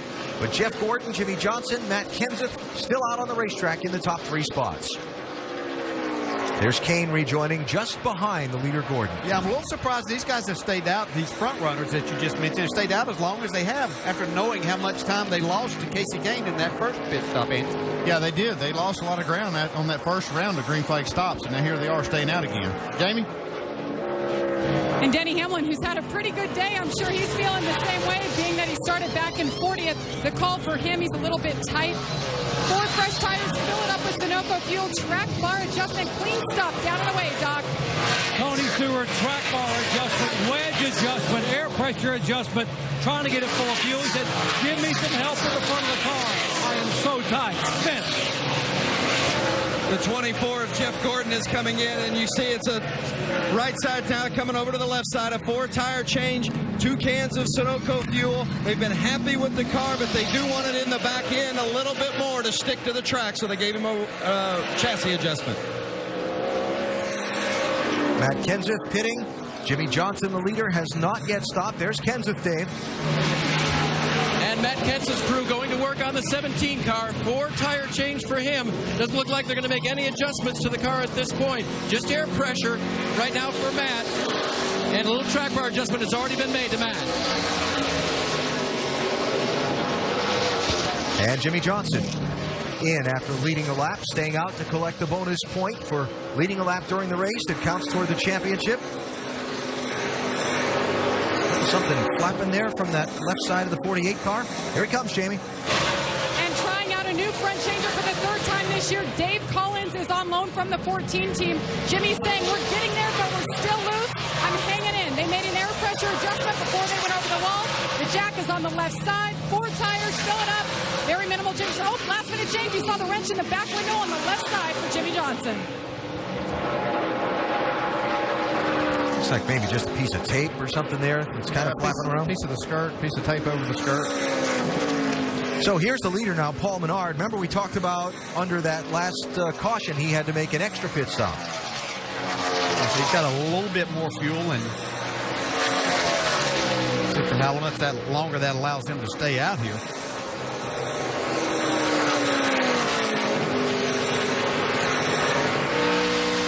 Hard to steal in track position right now by staying out because most cars have pitted.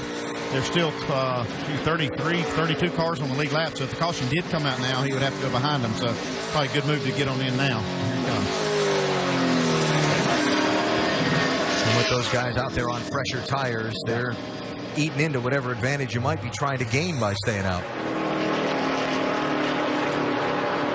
Menard's family has a long history at this racetrack. He says it is the most important race of the year to him. Here he comes for pit stop. Jamie? Absolutely. His dad is big in Indianapolis. And for the 500, 4 tires is the call for Paul Menard, who started 15th. The best start he's had here in 4 attempts. Paul's car pretty good. They're hoping this comes down to a fuel mileage race. You see the wrench in the back left window there. They're getting great fuel mileage, about 33 miles to the gallon. 13.8. Great spot for Paul Menard. And he'll cycle back into full speed racing and see where that stop ends up placing him in the running order. A big piece of debris on the nose of Juan Papa Montoya here. To see how much of the opening it's covering. Give up the spot. And what they're saying, give up the spot. They're going to need to get behind the car that's behind them, let them catch up. See, just blowing around right here. going down the straightaway. If he can get up behind the car, he can probably get it off of there and keep that thing from running hot more than what it already is, Tim.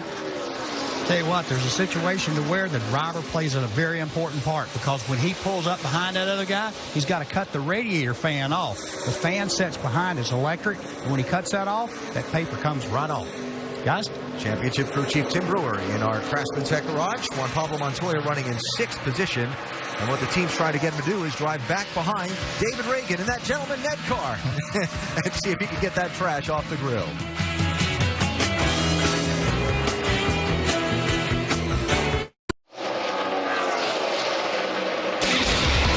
NASCAR Sprint Cup Series Brickyard 400, presented by Golden Corral, is brought to you in part by Coca-Cola.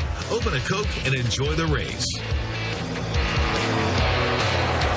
Sunny 90-degree day for the fans here at the Indianapolis Motor Speedway for the 18th running of the Brickyard 400. Jeff Gordon is leading Jimmy Johnson by 1.5 seconds, with Dale Earnhardt Jr. making it a Hendrick Motorsports hold on the top 3 positions at this moment in the race. Still got 72 laps to go, though, just past the midway point of the event, and there's the gap from first back to second.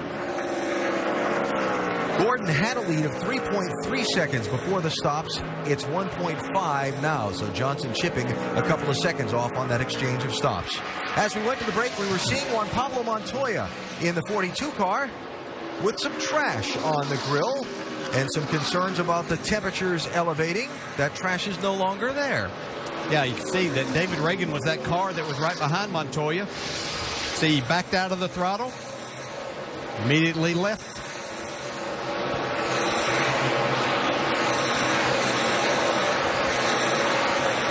If you need to give up that spot, I'll give it up to get that tape off of there. Get that paper off, bud. Give up the spot. He did, and they did. It's better to give up one spot to get it off than have to make that pit stop and take it off. I wonder if that blew out. Maybe somebody else might pick it up, but haven't seen any signs of it yet. Not yet. Ned Jarrett with us here in the Pagoda in our broadcast booth at this Brickyard 400. Dave, what's 42 team saying now?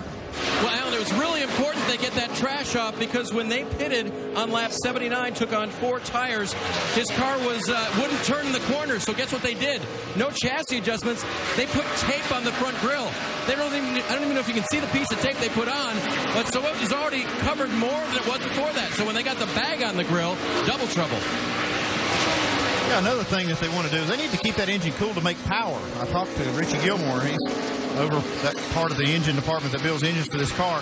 He says that if you get that thing over 220 degrees, for every 10 degrees that you get over that, it'll lose about 1.5 to 2 horsepower per 10 degrees. So they want to keep that thing as cool as possible. Ned Jarrett with us, watching the car that's honoring him and his induction into the NASCAR Hall of Fame. David Reagan running in 6th position. Had you ever spent much time with David prior to this venture coming together? Not a great deal, but I'll tell you, every day I became more impressed with him. He's such a fine young man, comes from a good racing family. His dad, of course, was a racer, and his grandfather was a racer. And he handles himself so well for NASCAR and for UPS and everybody he's associated with. And by golly, he's turning in to be a good race driver, too. Got that first win back on July 2nd at Daytona in the 400 there, and picked up, of course, the pole for this race in qualifying here yesterday. You still do a lot of speaking and a lot of appearances for some sponsors, UPS and Coca-Cola and a couple of others. When fans talk to you, what's the thing they talk to you about the most? You know, the first thing that comes up, Alan, in every conversation as we've traveled around the country since that 1993 Daytona 500, and Dale, of course, passed Dale Earnhardt on the last lap to win it, and I was in the booth, and they allowed me to call him home and be a daddy instead of being a broadcaster. But that's the thing that people talk about more than anything else. I had an opportunity here this week to visit a lot of different fan groups, and they talk about the competition today. Ask my opinion, and hey, the competition's the best, in my opinion, it's ever been. When we've already had 13 winners so far this year, and there are a good 10 or 12 other teams and drivers that are capable of winning that hadn't gotten there yet. So that's strong. You have that many teams in the field and drivers who can win a race on any given Sunday. Sometimes one driver might get hooked up like Gordon is here today and pull away a little bit, but racing is really good today. Watching Kevin Harvick and Kurt Busch here race for 15th and 16th positions. Yeah, I don't think this is the positions on the track that either one of these drivers expected. Both of these drivers were very confident in their chances today of trying to win this race. And we saw Kurt Busch on the very first lap of the race contact the wall off turn 4. I think that hurt him some, but he's really working the back bumper of Harvick right now. Yeah, I talked to Kurt Busch at the driver introduction, and he really felt good about his chances here. He thought it had a really good car, but like I say, brushing that wall don't take much now at these speeds they run. It's a fine line between success and not. The yellow flag is out. A lot of drivers glad to kind of see that for a number of reasons, to work on their car again. And tell you what, it's a hot day out there. We've seen some drivers with their hands out the window trying to get a little fresh air in those cockpits.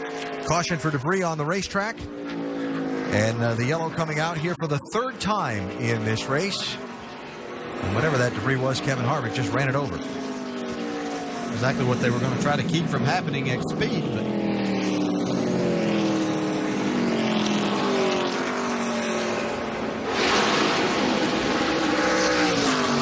watching the 42 car on this replay.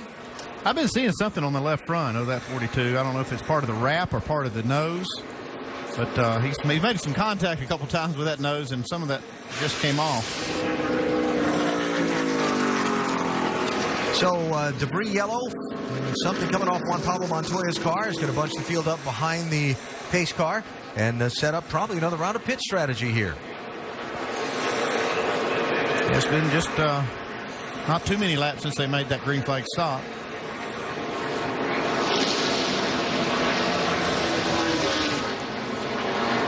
Seen that track position being kind of the key thing here today out front. I'd have to say that we'll see these top at least 8, maybe 10 cars only take on 2 tires, and we're about halfway through a tire cycle run or a fuel cycle run, so you'll probably see a mixture of strategies. Third car behind the pace car there, that white 32, that's Mike Bliss. He's going to get the free pass as the first car not on the lead lap. He's actually 2 laps down there, so it's going to get him one of those 2 laps back for the Fast Lane Racing car owned by Frank Stoddard. And looking back quickly, back at 31st, Trevor Bain had taken the wave around that time before, and he stayed on the lead lap, so it's worked out for him. Leaders all coming to pit road, Vince. Dale Earnhardt Jr. having a good run today, just what he needs. Running in 3rd place as they enter pit road, looking for right sides only and fuel for the 88 of Dale Jr. Now for Jeff Gordon, also right sides only. They're going to go back up the half round on that track bar. He's got a little bit too tight in traffic. Jamie? Jack Knaus told Jimmy Johnson last time he was too close to the pit wall. He hit his marks perfectly this time. 4 tires, track bar adjustment. He's still a little loose, Dave. Lower right, Casey Kane, 2 tires already gone. Loose race car, 2 tires should tighten that up with no adjustments. Look at the race off, Alan. Matt Kenseth is going to come out with the lead. 83 and hit it, guys. See Casey Kane getting out in front of Gordon. That was Jimmy Johnson on that radio a minute ago. And there was a big bottleneck back on pit road. And he took 4 tires and not even in the top 10 coming off the pit road. So the field shuffling up on a round of pit strategy under this caution. Kyle Busch still on the pit lane getting repairs made to the right front corner of his car.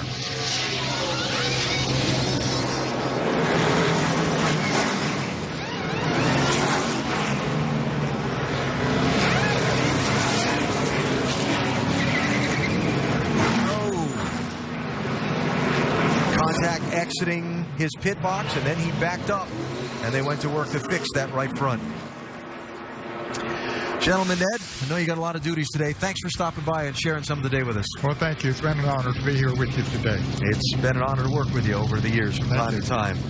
Ned Jarrett, Grand Marshal for today's Brickyard 400 at the Indianapolis Motor Speedway. We'll come back for the restart in a minute.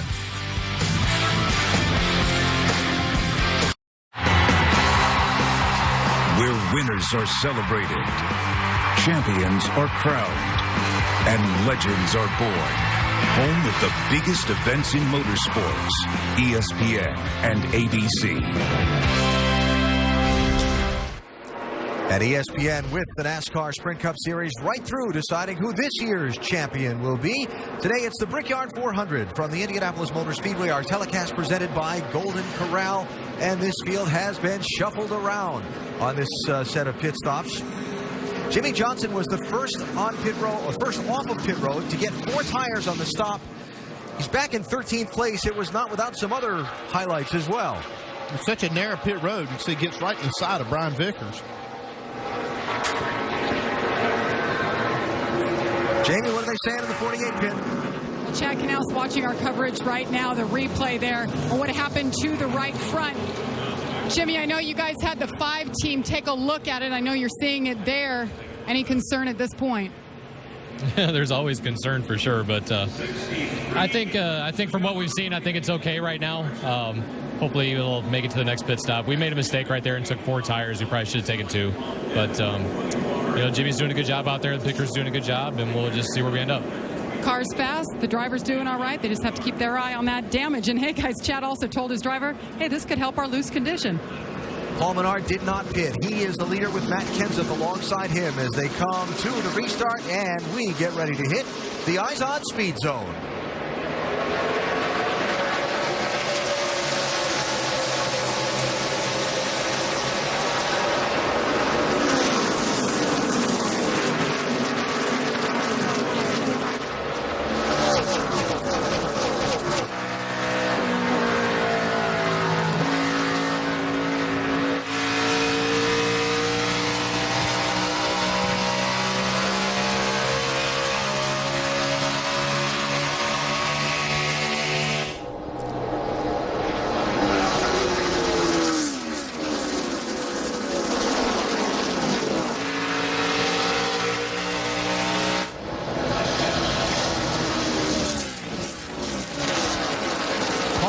Has cleared Matt Kenseth and gotten into the lead. We saw some people kicking up some more of that grass down in turns 1 and 2. And we're watching Jimmy Johnson and Brian Vickers and seeing who's the one throwing up that smoke. Yeah, you see some smoke. See right there, A.J. Allmendinger trying to make a move on Denny Hamlin. But we saw some smoke on that restart. I thought it may be Jimmy, but it looked like it was the left side, maybe the left front of Brian Vickers. You can see it right there. And that's where that contact happened with he and Jimmy Johnson on pit road. So it looked like Jimmy Johnson may be going to have a problem. We saw the last shot of that right front of his. On board Dale Jr.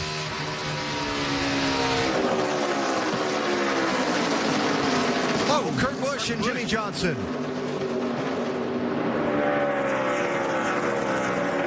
Nice save by Jimmy.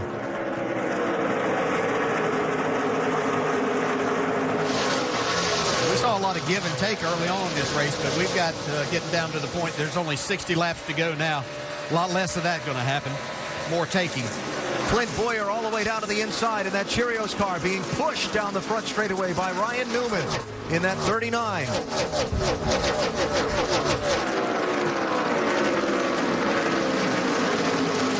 I know we talked about this earlier, but the intensity after these restarts today.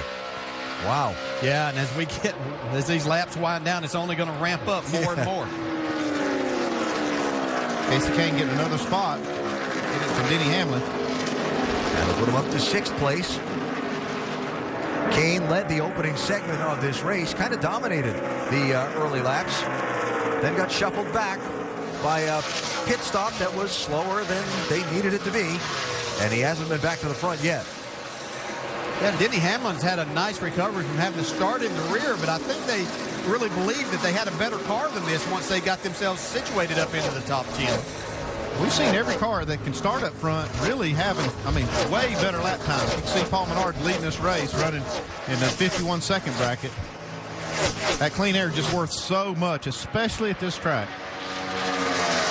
I'm sorry, I was just going to remind us all that Menard didn't pit under that last caution.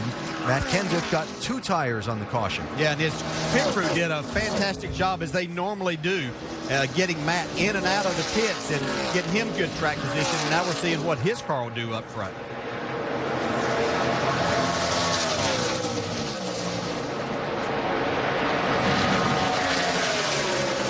Briefly touched on the story before of Menard and his family's long history here. Of course, The business of Menards, home improvement stores based in the Midwest, and Menards family been involved in the Indianapolis 500 for so many years. Paul said he kind of feels like he grew up at this racetrack. As he exited turn 2 there, went through 2, see just how hard you had to work to get a little bit of a break here, long back straightaway, but now things start getting busy over 200 miles per hour into turn 3. You would think as much as the cars get spread out that you would say, well, you've got clean air even if you're not the leader, but it's just not the same as being actually up in the lead of the race. Yeah, Menard keeps leaving just a little bit of room there for Matt Kenseth to get a little air to that front end. That's probably going to allow Matt to make that pass here shortly. Dave, what are they saying about Matt's car? Well, they're saying they'd like to see it out front of the 27 car right now for sure. It wasn't turning as well as Matt wanted it to. 2 tires on the last stop, a little air pressure adjustment on the right front. When I talked to Jimmy Fennick this morning, he said, you know, at the beginning of the year when we had our 2 wins, we were a lot more dominant over the field.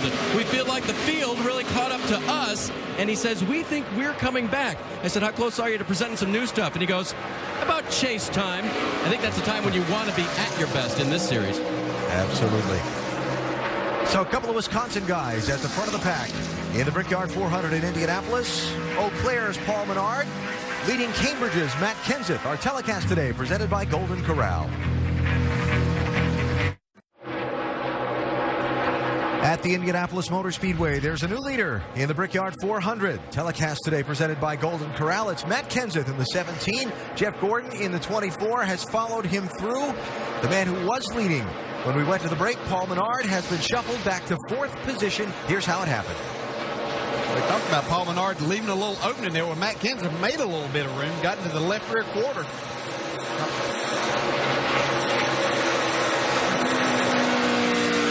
Right here, Paul's trying to get to the bottom of the racetrack, and he gets shoved up out of the group completely. Has to go down to 3rd gear to get back going. And so again has been shuffled back to 4th position. Juan Pablo Montoya is up to 3rd and is also gutting around Menard. This has been a new strategy for Montoya. He's dominated the last 2 races and doesn't have anything to show for it. So maybe he decided to sit back and surprise these guys. He's just stalking these leaders right now. Lead the lap that counts the most? Yeah, well, the only one that pays.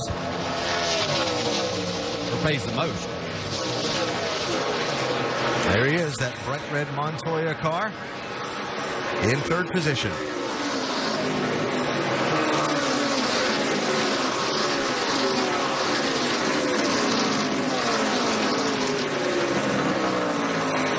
Dale Earnhardt Jr. running 10th. Remember, we saw the contact on pit road from Jimmy Johnson and Brian Vickers on the last stop. Johnson went from 2nd to 13th on the pit stop by getting 4 tires and getting bottled up in some of the traffic. You see he's running in the 11th spot right now, Jamie. Well, as I said, Chad Knaus told him, well, maybe this little bit of damage on the right front will help our loose condition, and it has. Jimmy Johnson says he's getting just a little bit tighter. Car is still great. All right, Jamie, thanks.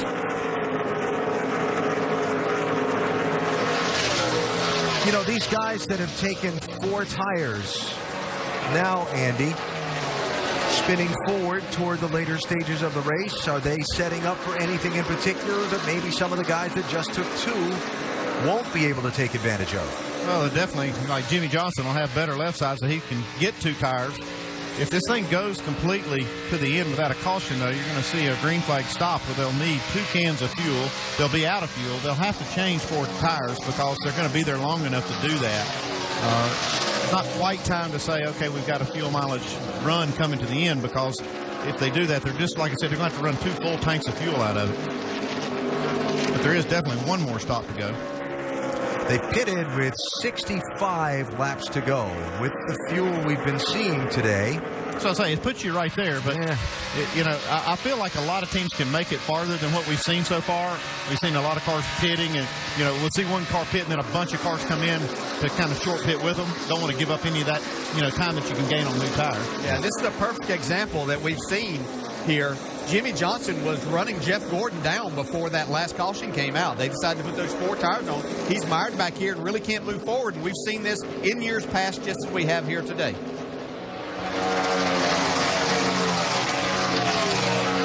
So Earnhardt Jr. and Johnson racing still for 10th and 11th positions. They're 7.8 seconds behind leader Matt Kenseth. Yeah, what makes the crew chief want to put 4 tires on you? Gosh, look at Jimmy get that car sideways.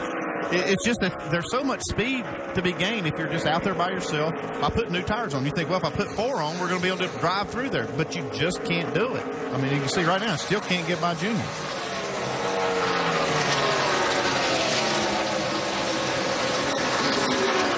And again, the trend this season overall has been for fewer cautions.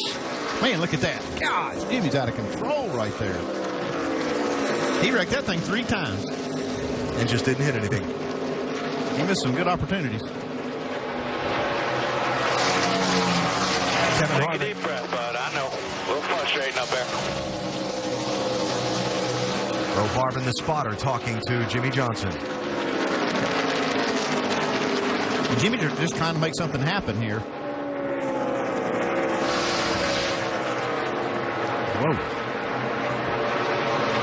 Okay, there's one.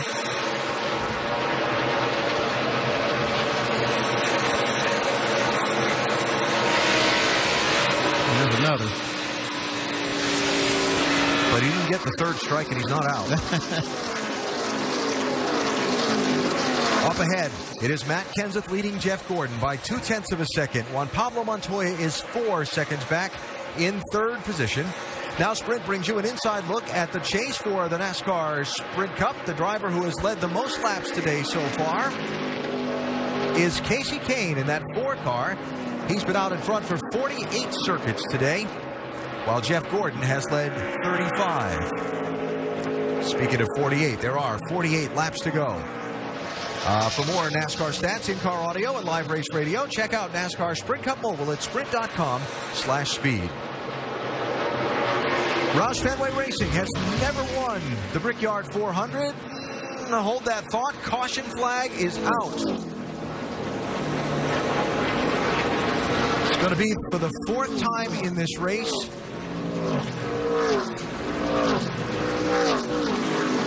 There is one car into the wall off of turn 2, and it looks like it was Kyle Busch. Had a problem in New Hampshire where he blew the right front tire out. Hit the wall. Doesn't look like he's hit it that hard this time. Still all clear. Right there, back there with you on your bumper.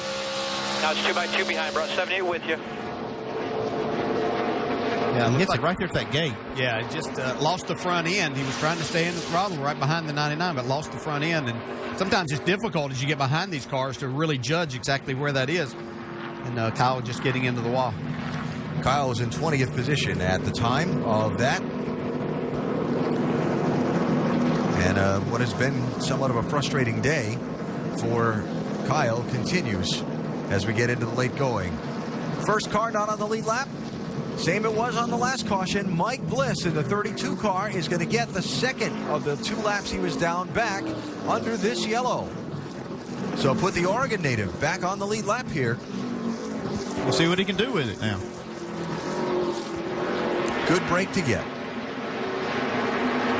So pit stops coming here.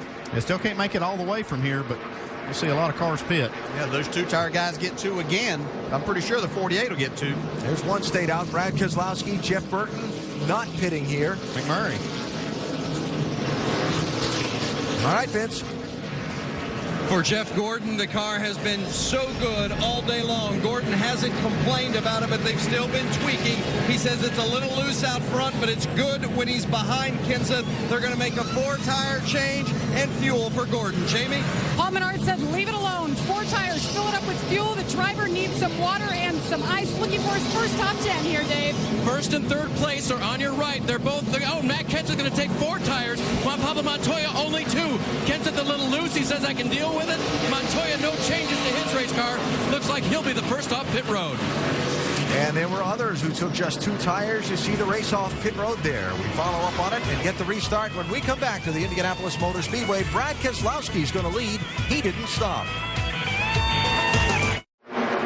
Coming to the restart at the Indianapolis Motor Speedway. Our ESPN telecast today presented by Golden Corral. Brad Keselowski is the leader. He did not pit. The first car off pit road was Juan Pablo Montoya. He had just right side tires. The previous leader and the first one that changed 4 tires on the pit stop is Matt Kenseth, the 17 car in the 11th spot.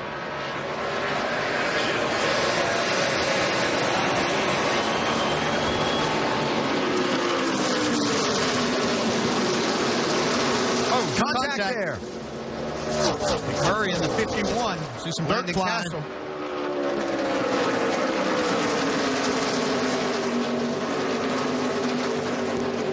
Saw a lot of dirt and grass flying down there. You have to wonder if somebody else isn't going to get their grill plugged up. Keselowski and Burton both weaving their cars there. And look at this fanning out. Headed for turn 3.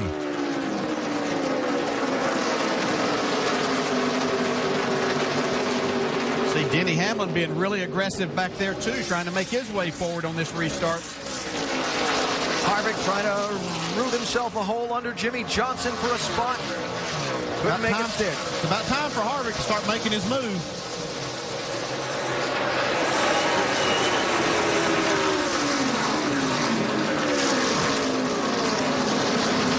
Clint Boyer, 33. David Reagan, 6. You can see Boyer getting a little bit loose on the inside trying to make that pass. Here comes Kenseth. He has those 4 tires that you talked about. Restarting in 11th position.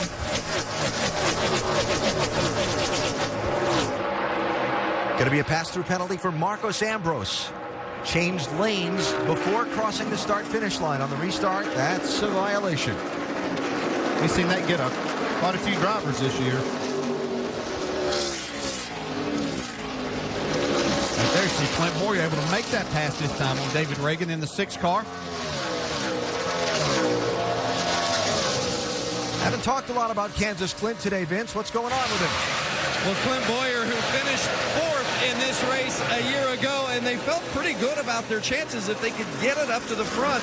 But he's really been battling a tight race car throughout much of the day today. They had some electronic problems early, so to be sitting where he is with a car that's pretty good right now, they're pleased with the way their day has unfolded so far as we get into the stretch run here at the Brickyard. Yeah, Clint Boyer, somebody. Here comes Jimmy Johnson trying to make a pass on the outside. 4 wide. Was this not going to work? There you go. There it is. Landon Castle. A lot of cars coming behind here, though. Look out. Casey Kane sliding through. That track narrows up in a hurry. You see all the grass on Casey Kane's car. He's going to make another pit stop here to get it off. Caution flag is out. Right at the 3/4 mark of the race. You can see grass on all the grills of everybody behind this. Every one of these cars will have to make pit stops. You know, and that 51 car, Landon Castle, he was the first car that didn't have tires of any kind, stayed out there. And you always hate to be that car. He's done it twice today. Yeah, worst position you can be in as a driver. And Castle to pit road to get some tires changed before that car gets torn up any further. This got crazy. Yeah, did see Jimmy there gets actually into the wall just a little bit. They're making it 3 now, 4 wide. You see the big pull. Denny Hamlin even got a big draft from that. Yeah, and 3 of those are normally very conservative drivers that we see making that situation of 4 wide with Reagan, Kenseth, and Jimmy Johnson. But it's getting time to do things in this race now.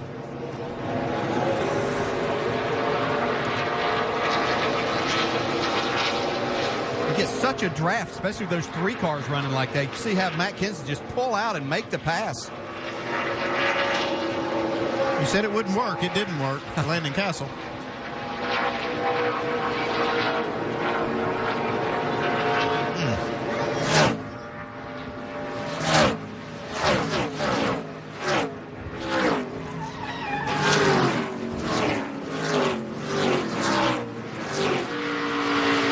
Third push.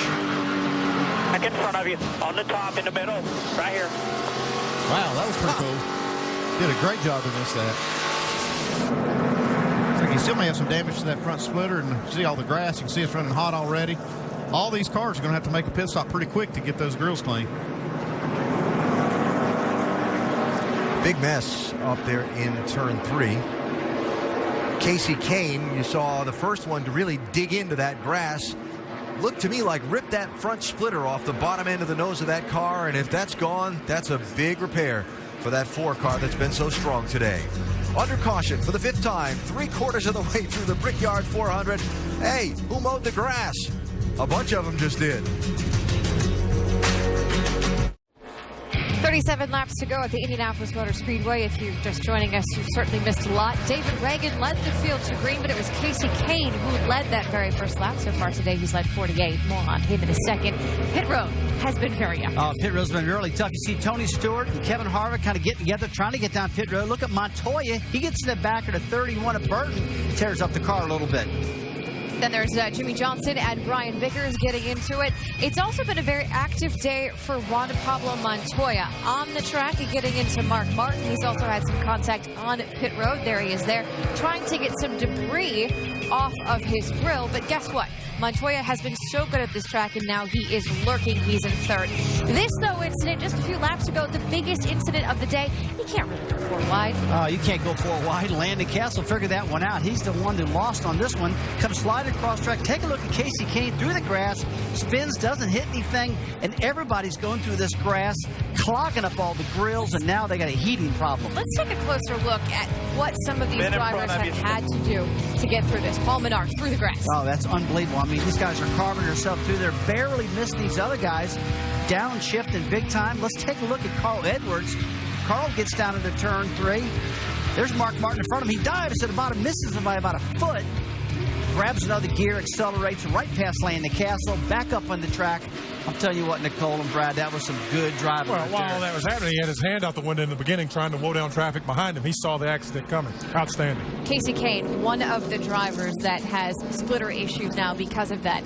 Here's an interesting note. The driver who has led the most laps has not won 4 of the last 5 races here at the Brickyard. As of right now, guess who has led the most laps today? Casey Kane. That would be Casey Kane with 48 laps. We're right now working 36 to go. We will reset the field for you right now. Brad Keselowski leads the way. It is Jeff Burton in 2nd and Juan Pablo Montoya in 3rd. This has been his track. What do you expect out of Montoya now that he is, at least of now, playing the strategy right? Well, I think that Montoya is the guy that we're going to have to watch. You know, with 36 laps to go, he's put himself in good position right now in 3rd position. Car's been relatively clean. He's had a couple of nick-ups, the one on pit road, had the paper and all that type of stuff, but he's still got a good, clean race car. With his history here, I think he could be the guy to beat. Brad, I'll tell you what, I think these cars can run about 35 laps max on fuel. I expect a lot of guys to be hitting pit road before the restart, topping these things off and trying to make it. Yeah. It's going to be real tight on fuel. Tight on fuel. So it will be interesting to see what will happen here because, as we see cars coming down pit road, including Paul Menard going in to get some fuel. You see Kyle Busch. He's had a few issues today as well. This could make them, obviously, good to go till the end. Yeah, I think it'd be good to go right now. I mean, they got to watch the fuel just a little bit in case they get a couple green, white checker restarts, something like that. But these cars are getting about 4.7 miles per gallon. That should give them about 35 laps max. It's going to be exciting, though, but they want to pack this tank totally full of fuel and make double sure they got enough to get there. Kurt Busch has had an interesting, disappointing day. They're back there on pit road. This is a guy that had so much hope to get Roger Penske's first Brickyard win heading into this race. Well, you got that right, Nicole. I didn't expect these problems out of Kurt Busch, and it started on lap 2 when he hit the wall. Yeah, and we see Carl Edwards here as well. The guys look like they're under there. It looks like they're looking at the splitter on that car, doesn't it? Dave, what do you have? Nicole, I've got the part of the splitter they've already taken off. That's what I've got. They took off about the left third of the splitter there, and they're just trying to repair underneath to see if they can get that left front end that went through the grass like we saw repaired to where he can race it well for the end of the race. But it's kind of bent up right now. So, some drivers appear to be good to go with fuel, but we still have 35 laps to go in one of the biggest races of the year. What do you think we are going to see in these closing? Well, I think it's going to be interesting because they all did pack their cars full of fuel. Not a lot of guys took tires. If there is more cautions between now and the end of the race, which there will be, what decision do you make? Because you're going to be wore out on tires if you go through these cautions and you don't stop and get tires. Before we head back upstairs, there you see the 22 of Kurt Busch back on track. Jamie? Well, he's pitted 4 times after that incident, and this driver is hot both figuratively and physically. He said he was 310 degrees for himself and the car. They're still working on it, but they are good to go to the end, Alan. All right, Jamie, thanks. Going to get the restart with 34 laps to go. Brad Keselowski, the leader in the 2, has chosen the outside lane. Gets a little bit of a jump on Jeff Burton in 31. The action after the restarts has been so intense all race long.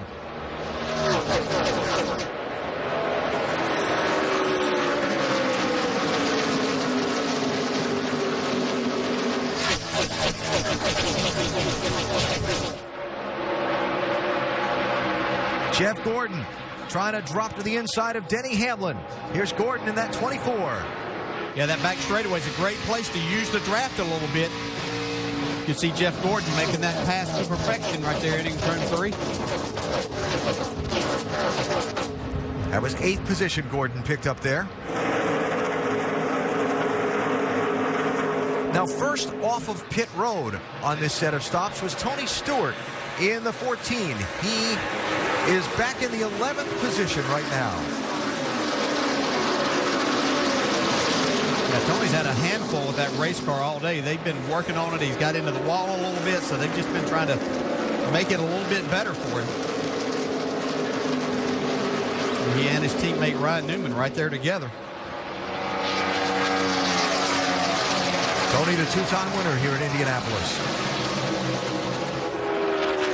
Matt Kenseth hunting a spot on Juan Pablo Montoya, the 17, up to 4th spot. Here comes Johnson trying to follow through. I tell you what, watching Kenseth and Jeff Gordon there coming into your screen now, they've been the 2 cars that I've seen that's been able to make passes on faster race cars, so they could drive their way to the front of this before it's over. One thing is, Jeff Gordon's going to have to make another pit stop. All of these leaders in the top 10 are going to have to make another stop before the end of the race. Some of the cars, a lot of the cars that just pitted can make it to the end. And Andy, another thing you're watching very carefully are the grill openings on some of these cars, because even the ones who were ahead of the accident that brought out the yellow ran back through a lot of that grass for a little bit under the yellow. Yeah, that grass was very dense on the track, and I saw a lot of the leaders go through there and collect a lot of that. So I'm kind of watching to see if any of the leaders have to make a green flag stop just to clean the grill.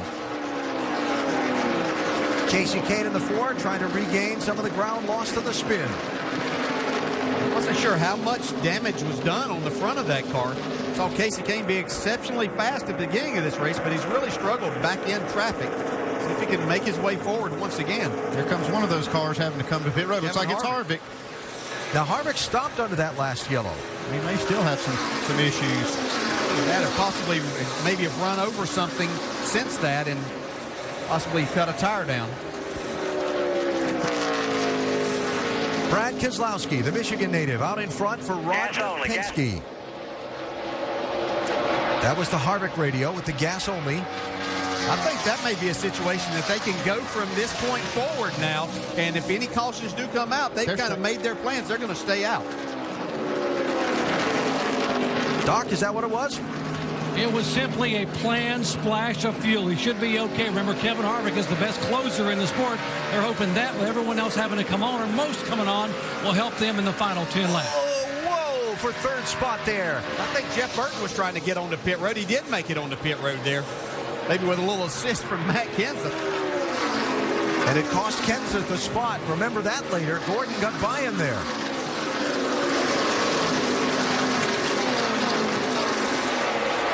Jeff Burton's in, Doc. Final stop of the day for Jeff Burton, who has not won a race since October of 2008. They are so hungry. Left side tires have to go on. They haven't put left side on since lap 79. 4 tires, chassis adjustment, and fuel. Jamie. Chad Knaus again calls for 4 tires for Jimmy Johnson. Track bar adjustment. Fill it up with Sunoco fuel. This too will be their last stop. 15.7, a little bit slower than they'd like. As close as these guys were to the leader, because we just gone from a restart, they can make this stop and get back up to speed and not lose a lap. Yeah, this is almost like a road course strategy, and that's why you see a lot of the cars that can't make it making those pit stops now.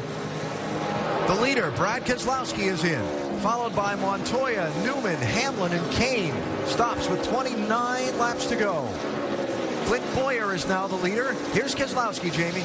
Brad Keselowski led 15 laps fresh off his win at LOR last night, brought it in. They are perfectly in their window now. They said wipe the grill, right side, they tear up off the windshield. They go over to the left side. They will take 4 tires for Brad Keselowski. Dave? Juan Pablo Montoya will take 2 tires. They're going to raise the track bar. He was a little bit tight right there. The 4 car of Casey Kane, gas only for the 4. And a slow-looking stop there for Montoya. They just got right side. They had to wait on the fuel. They had to make sure it was completely full.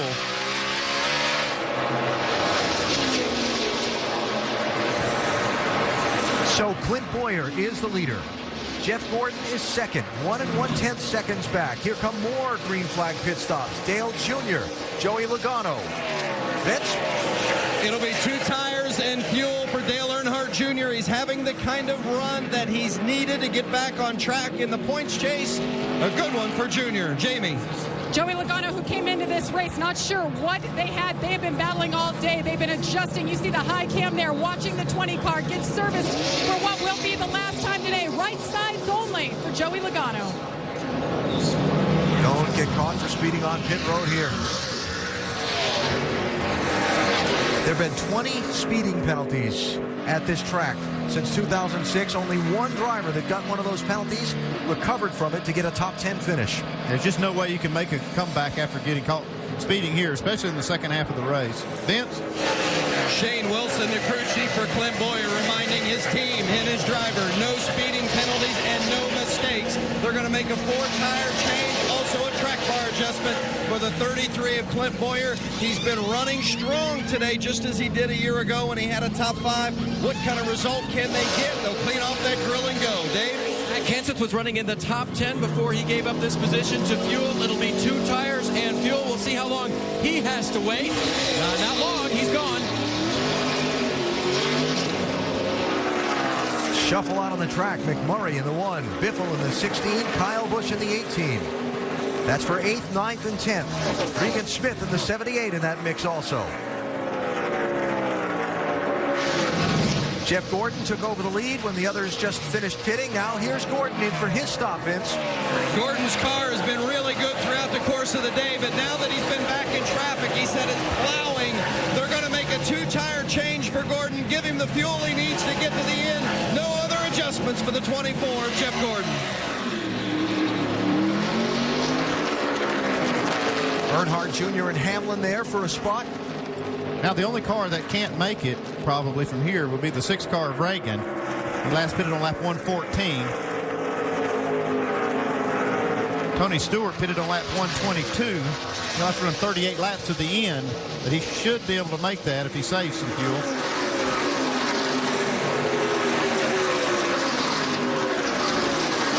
Here comes Reagan, it looks like. Followed by A.J. Allmendinger.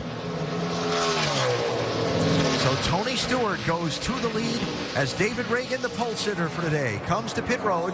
It's a long haul down this pit road at the 55-mile-an-hour speed limit. It takes about 32 seconds to go from one end of it to the other without getting caught for speeding. And that's without making a stop. That's without stopping, yeah. And in a business where your job is to go as fast as possible, that can seem a little bit awkward at times behind the wheel, I'm sure, Dave. David Reagan being told to leave on the jack. He will get a track bar adjustment along with the 2 tires. A.J. Allmendinger right behind him. A 2-tire stop for him as well. No, yes, 2 for Allmendinger in the 43. So, Indiana native Tony Stewart is now the leader of the Brickyard 400, seeking a 3rd win in this race. He's some 3 seconds ahead of Brian Vickers. Does he have enough fuel to make it the final 25 laps? Will a yellow flag change the whole picture around again?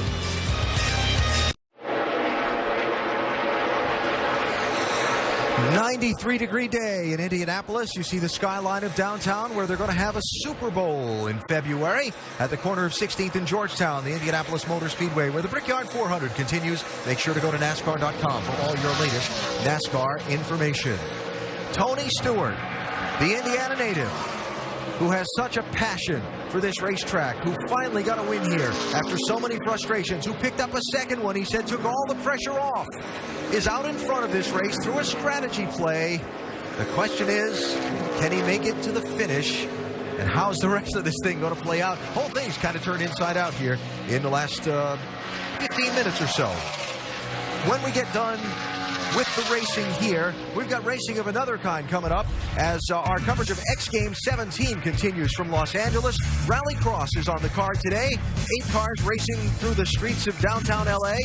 Travis Pastrana has been cleared to race by the medical staff. He's going to be in the car with hand controls and trying to win an X Games gold. It's right after our NASCAR coverage. ESPN today, 5 Eastern, X Games 17 from Los Angeles. I feel like some people in this race have jumped some jumps and twisted around some hoops here to try and get an Indianapolis victory. Stewart out in front with 19 laps to go, Doc. Indeed he is, Alan. You know, Tony Stewart's grandfather, Gaylord Marshall, drove an oil delivery truck for 40 years here in Indiana. Now, last September, at the age of 95, on his deathbed, Tony went to see him in the hospital. He said, Grandpa, I'm negotiating with an oil company to sponsor my car, and if I get the deal, I'm going to put their name and the color of your truck on the front of my race car for the Indianapolis race.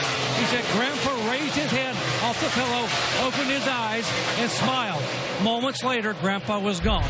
So you can imagine right now, today, this one is very personal for Tony Stewart. It is close on fuel. Here's what he had to say. You sure you don't want me to try to get you a lap and a half here? We need more than a lap and a half, buddy. I need you to get everything you can get on the racetrack. I've been on it. I'll keep going.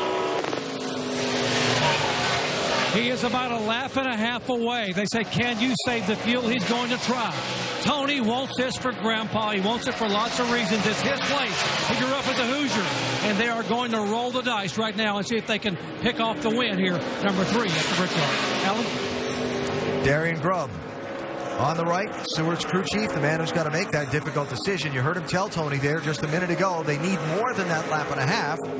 Tony trying to build all the lead he can here, and it's up to 5.4 seconds over Brian Vickers. Now, Stewart is part of a group of drivers who pitted under the yellow at lap 122 of 160. He was the first one off the pit road. He restarted 12th. Then all the guys in front of him didn't stop under the yellow, ducked on the pit road for a splash of fuel. They're all, in essence, good to go to the finish from there, Andy. But it's set up this whole, we've got these 2 different groups of people here, and which one's going to win out? Well, it looks like Brian Vickers is not going to be able to make it without a stop here, Vince. That's right. You saw Vickers come in and get 2 tires. They've been happy with his race car, but he was about 8 laps short on fuel. He had no choice. Couldn't save that much on this big 2.5-mile track.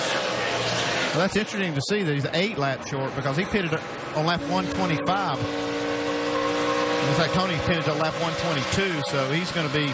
You know, we heard the way they were talking that Tony could not make it. He may have to just try to get all the lead he can. He's about 20 seconds ahead of some of the faster cars that pitted under green right now. I don't know if it's going to help him. I think this is really going to kill his chances if he has to make another pit stop. Now, Andy, while we talk this out and look back through that ticker top of the screen, Jeff Gordon in 15th place right there is the furthest of them in the running order, closest to the front, that made the stop in that burst of green flag stops after the restart. So he'd be the first one, my calculations, that can make it to the finish. That for sure can make it. There's other cars that can possibly make it. I mean, I see as many as half a dozen cars or more actually in front of Jeff Gordon that can make it the rest of the way. Yeah, and what I've been watching is from second, which is Paul Menard right now, Mark Martin, Jamie McMurray, Greg Biffle, and Regan Smith, as we see Tony Stewart on pit road now. But these drivers have really backed off over 54-second laps, like they're intent on making it by slowing down. From the lead, Tony Stewart. Doc? And they recalculated, Alan. They were about 4.5 laps shy instead of a lap and a half. They just couldn't gamble. Right side tires, top it off. They had to stop, and now hope they can get some help on the racetrack. All right. Stewart getting back up to speed. That makes this the race for the lead. Paul Menard in the 27. Mark Martin in the 5. Jamie? And I talked to Paul Menard's crew chief, Slugger Labby, this morning. He said the thing that we are hoping helps us here, we get great fuel mileage. We get about 33 Green to the end. That'll be about 35 laps. They've been telling Paul, save fuel, save fuel. We will let you know when we can cut you loose. And just a moment ago, he said, you can open it up a little bit. He's going to need to. He's got some fast cars behind him. Yeah, you've got those first 5 right there together, all within 1 second of each other. Now, they're drafting a little bit, trying to save a little bit of fuel, but when do you decide, okay, I got to go here. I've got to stay in front. See Kyle Busch right at the end of this, too, in the mix in that 6th spot. Y'all remember yesterday I picked Greg Biffle as my favorite to win. He hadn't made much noise today, but he's sitting there in the top 5 now. Yeah, and Daytona 500 winner Trevor Bayne has come back from having to make an early pit stop today because of overheating problems and sit there in the 7th spot. Bid for second, McMurray, the defending winner of this race. Not just second, trying to get the race lead. Looks like Jamie might have decided that he's got enough fuel saved that he can go now.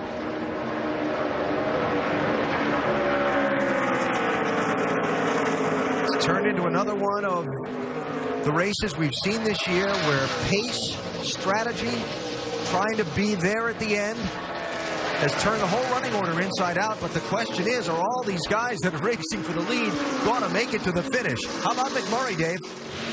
Well, Alan, first of all, DJ noticed the lap times. Audibly, you can hear these guys slowing down into turn 1. It's a slow pace for the race lead. Jamie McMurray topped off on lap 125. Crew Chief Kevin Mannion told me he needed 2 laps saved out of him. If he believes he's got all that, McMurray might be able to win 2 in a row for Chip Ganassi, who you see there on the right. And he may have just enough, as you just saw, to get by the leader, Paul Menard. But it's a funny game right now. They sound slow. They are slow. They're saving fuel to try to win. Yeah, Dave, I just saw Greg Biffle back off right here in the middle of the front straightaway and let Regan Smith go by. I think that's what you're seeing. Paul Menard might be the only one that's running a fairly aggressive pace, but I think he's trying to save fuel as well. He looks in his mirror, sees all these guys backing off. He says, well, I think I'll just back off. And now they all come back together. I talked earlier in the day about what a win at this racetrack would mean to Paul Menard. That story in his own words. It'd be big, after 30 plus years of trying to win a race at Indy. If we came through with the Brickyard, that would be a huge deal for my family, and we'd all kiss the bricks together. Paul Menard, the most important race of the year to him. Watching his pace compared to the pace of Jeff Gordon, who made the green flag pit stop after that last restart and runs in the 11th position, is 12 seconds behind Menard at the moment. Menard's got to try and keep McMurray behind him, manage the pace to see if he can get to the finish, and manage that gap back to Gordon and the others. Well, he's only got 12 laps to go, and he can manage that gap to Gordon fine. But look here, he's got a little pressure, a lot of pressure from McMurray now. He's going to have to fight these cars right here. Yeah, and Jeff Gordon's beating him a second a lap right now, which with 12 laps to go, he could get somewhere close there. Charge from the Daytona 500 winner. Trevor Bayne just took 4th spot from Regan Smith. Bayne in the red and white 21 for the Wood Brothers. It's building to a boil in Indianapolis. Well, you see some drivers have to save more than others. Greg Biffle, like I said, he was 4th. He's finally backed out so much he's lost ground to 7th. And none of these cars, I don't think, in the top 5 are running as fast as they can run. We know that Jeff Gordon and the cars that pitted under green are running as hard as they can go. Yeah, but can they run faster and make it to the end is the key. And there is a minimum speed, by the way, that you do have to run. We're not quite there, though. They've backed off a lot, but not that much. They're actually getting a little bit close to it, Andy. I think some NASCAR's watching it. Racy. I tell you, Trevor Bayne, yeah, he must feel that he's got plenty saved because he's just been trying to make almost a pass a lap here for the last 3 or 4 laps. Bayne pitted on the same lap as Mark Martin and Jamie McMurray and Paul Menard. He doesn't have any more fuel on board. What are the Wood Brothers saying, Doc?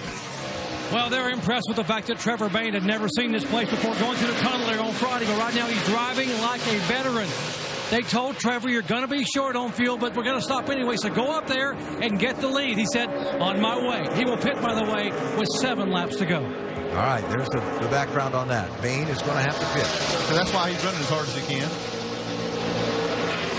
McMurray looking for the lead. Made the bob, made the weave, They had to back off. I don't think he's serious about making No, it. I think one thing, he's trying to make Paul Menard run a little hard, and he's also seeing exactly how much can I get back in this draft, pull me up, and where can I make my pass.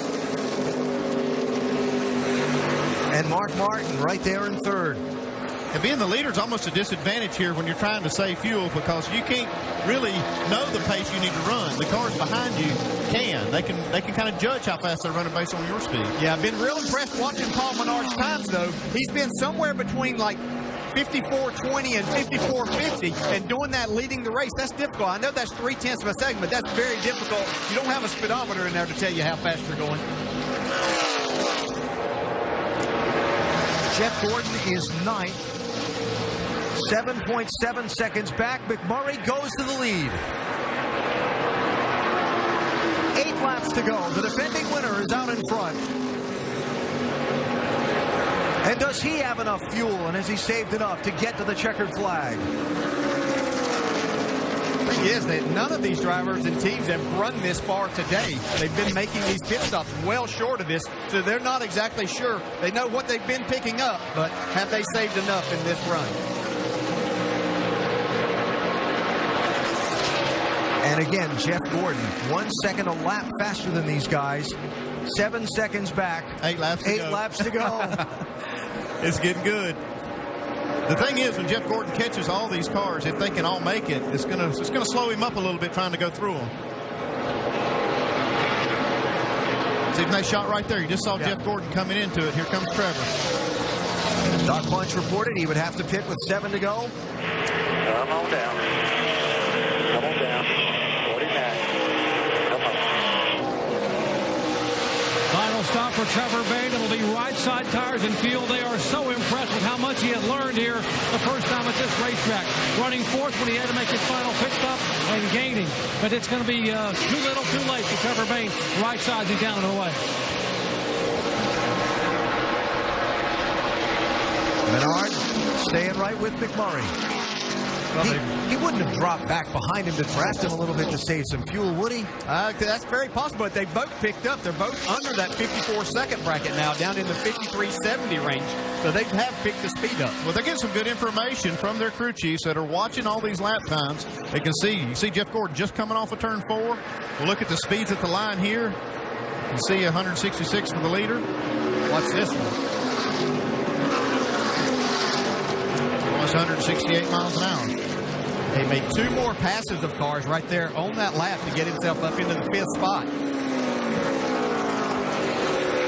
How many I'm trying to get? Everybody in front of us is a spot here. Everybody's a spot. Jeff, they're all saving. All the leaders. It looks like they're in slow motion here.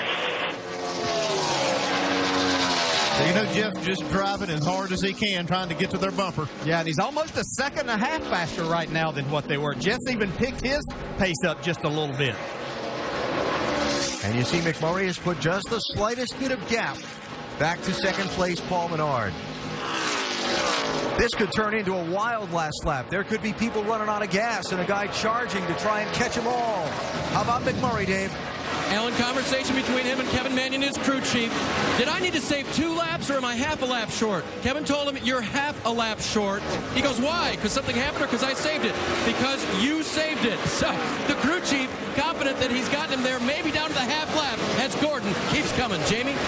Slugger Labby telling Paul Menard, we're going to turn you loose here in another 2 laps. He's saving fuel right now. Wait till he opens it up. They're also reminding him it's the same engine, same strategy ahead of him. Vince? 5 of Mark Martin is running third, and Martin had been told by his crew chief, Lance McGrew, I need you to save me a little bit of fuel. Run the same pace you've been running for 4 laps, and then you can go. This is the 4th lap. Look for Martin to be able to put it to the ground and go to the finish. What is going to happen in these final 4 laps? Leaders in some lap traffic. 32 of Mike Bliss just ahead of him. Go ahead, go. We're turning loose. 24 is 2 seconds faster. We can't give up. Okay, the race is on here, guys. Here goes Paul. That was his radio. He was told to go. He's gone to the lead. Paul Menard. Yeah, he was just told that Jeff Gordon was almost 2 seconds a lap faster these last couple of laps. You can see him well in the picture now. They got to go. They got to go now, whether they have enough fuel or not. If they're going to win this thing, they can't let that 24 catch them. Gordon is behind. Regan Smith Mark Martin, Jamie McMurray, and Paul Menard. There he goes by Regan Smith. Gordon up to 4th place. Can the 4-time champion charge all the way to the lead in these final 3 laps? Jeff Gordon has picked his time up back under 53 seconds a lap now for Jeff Gordon.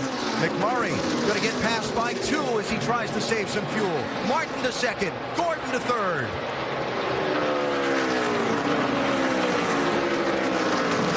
Still a long way to go.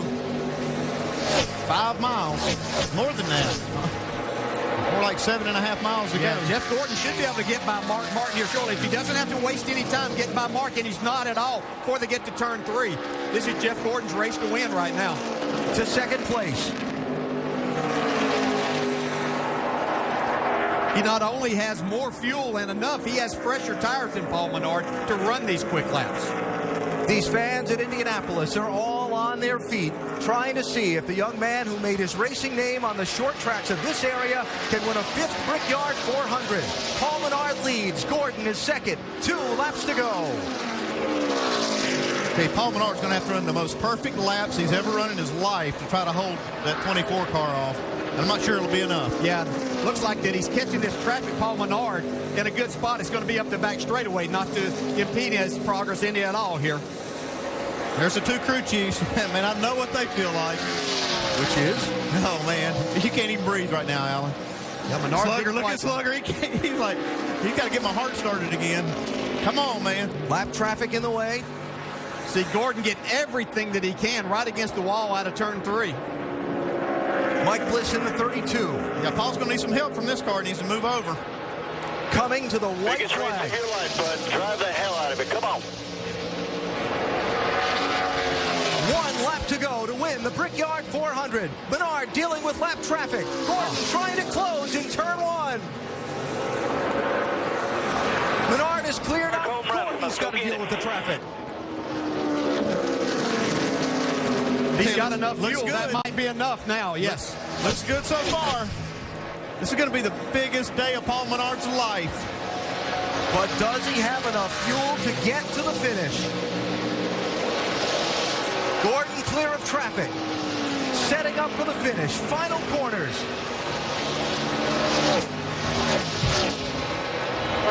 Good corner here.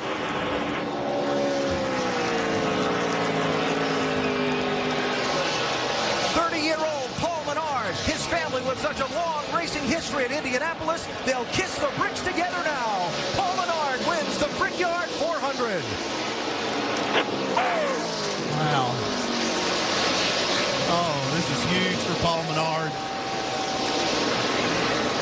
He started his career driving for me, and I couldn't And be a more park proud. home run, buddy. That's what we talked about. Good job.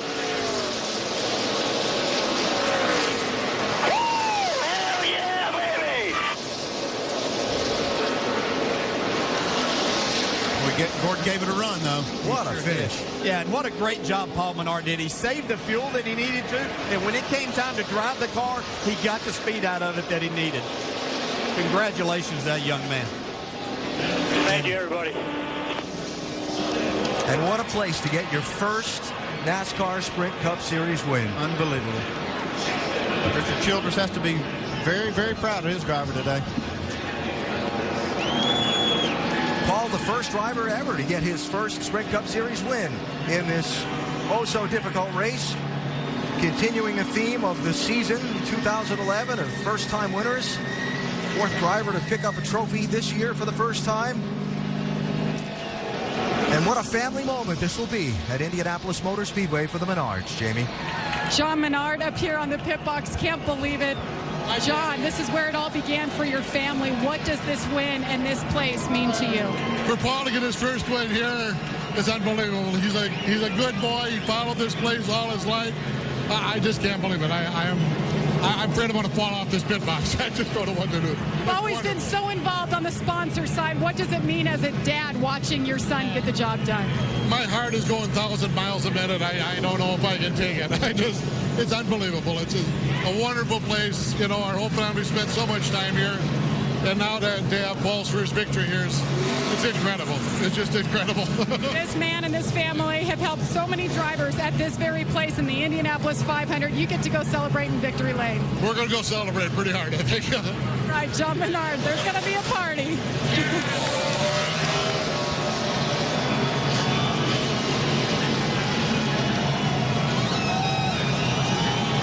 What a moment for Paul Menard, our Goodyear winning moment. His first NASCAR Sprint Cup Series win at Indianapolis. Think about all the things that just went into that. The calculations from the team to save the fuel they needed. They told him with four laps to go, it's time to go. Well, and you look at all the other things that happened. He got hit by Matt Kenseth at one time and during the race, almost lost it. Came back to have great strategy, and what a great moment for Paul Menard. And a great family story it will be when they get to Victory Lane and when they line up along the yard of bricks to plant that so sweet kiss. Reserved only for the winners. And what a charge by Jeff Gordon. Our post-race coverage from the Indianapolis Motor Speedway in just a moment. Paul Menard wins after a valiant try by Jeff Gordon.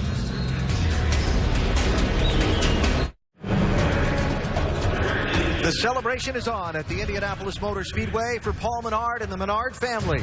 After the 30-year-old from Wisconsin scores his first career win in the NASCAR Sprint Cup Series in what he says is the biggest race of the year to him because of his family's long history at this great track. What a dramatic finish. Jeff Gordon came from 12 seconds back with 12 laps to go to just come up shy at the finish, Vince.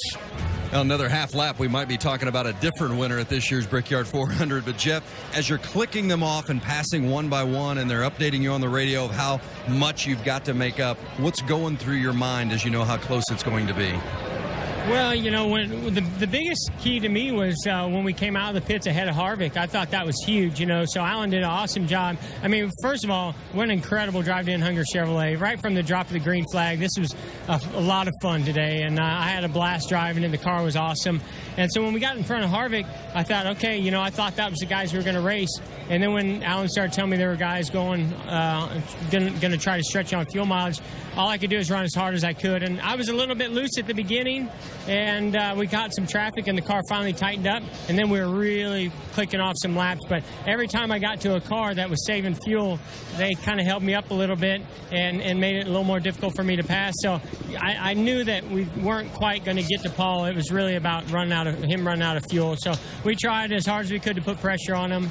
And I got to say, as disappointed as it is to not win this race, it sure was great to run that good. And I gotta congratulate Paul Menard. I don't think there's anybody in this garage area that appreciates a win here at the Brickyard more than Paul. He grew up here as a kid, and I think that's pretty special, pretty cool. Quickly, how bad did you want it on that last lap, knowing you were that close?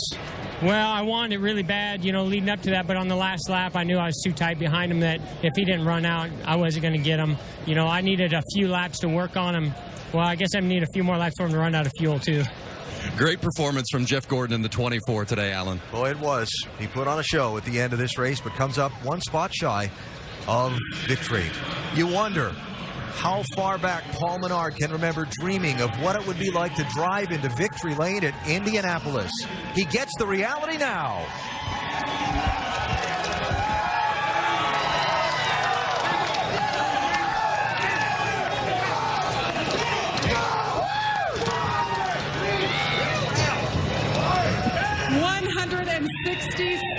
Career Sprint Cup Series start, Paul, and you get the win at the Brickyard. What is this moment like? You know, I've been coming here since I was a little kid, and my dad's been trying to win this race for 35 years, and so this is for my dad, Brad Tooney, back home. A lot of emotions right now, but these guys, you know, Slugger Lab and all these guys just do a hell of a job, and man, I can't believe we won Indy. Paul, this morning I talked to your crew chief, Slugger Labby, and he told me the one thing they had going for was this fuel mileage, and it ended up working in your favor. What was it like when he told you, you're free, go for it?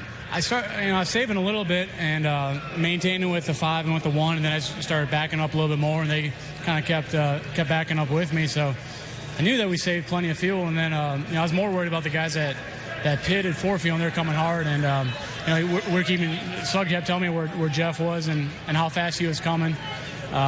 set me loose with 3 laps to go, and the car was really good.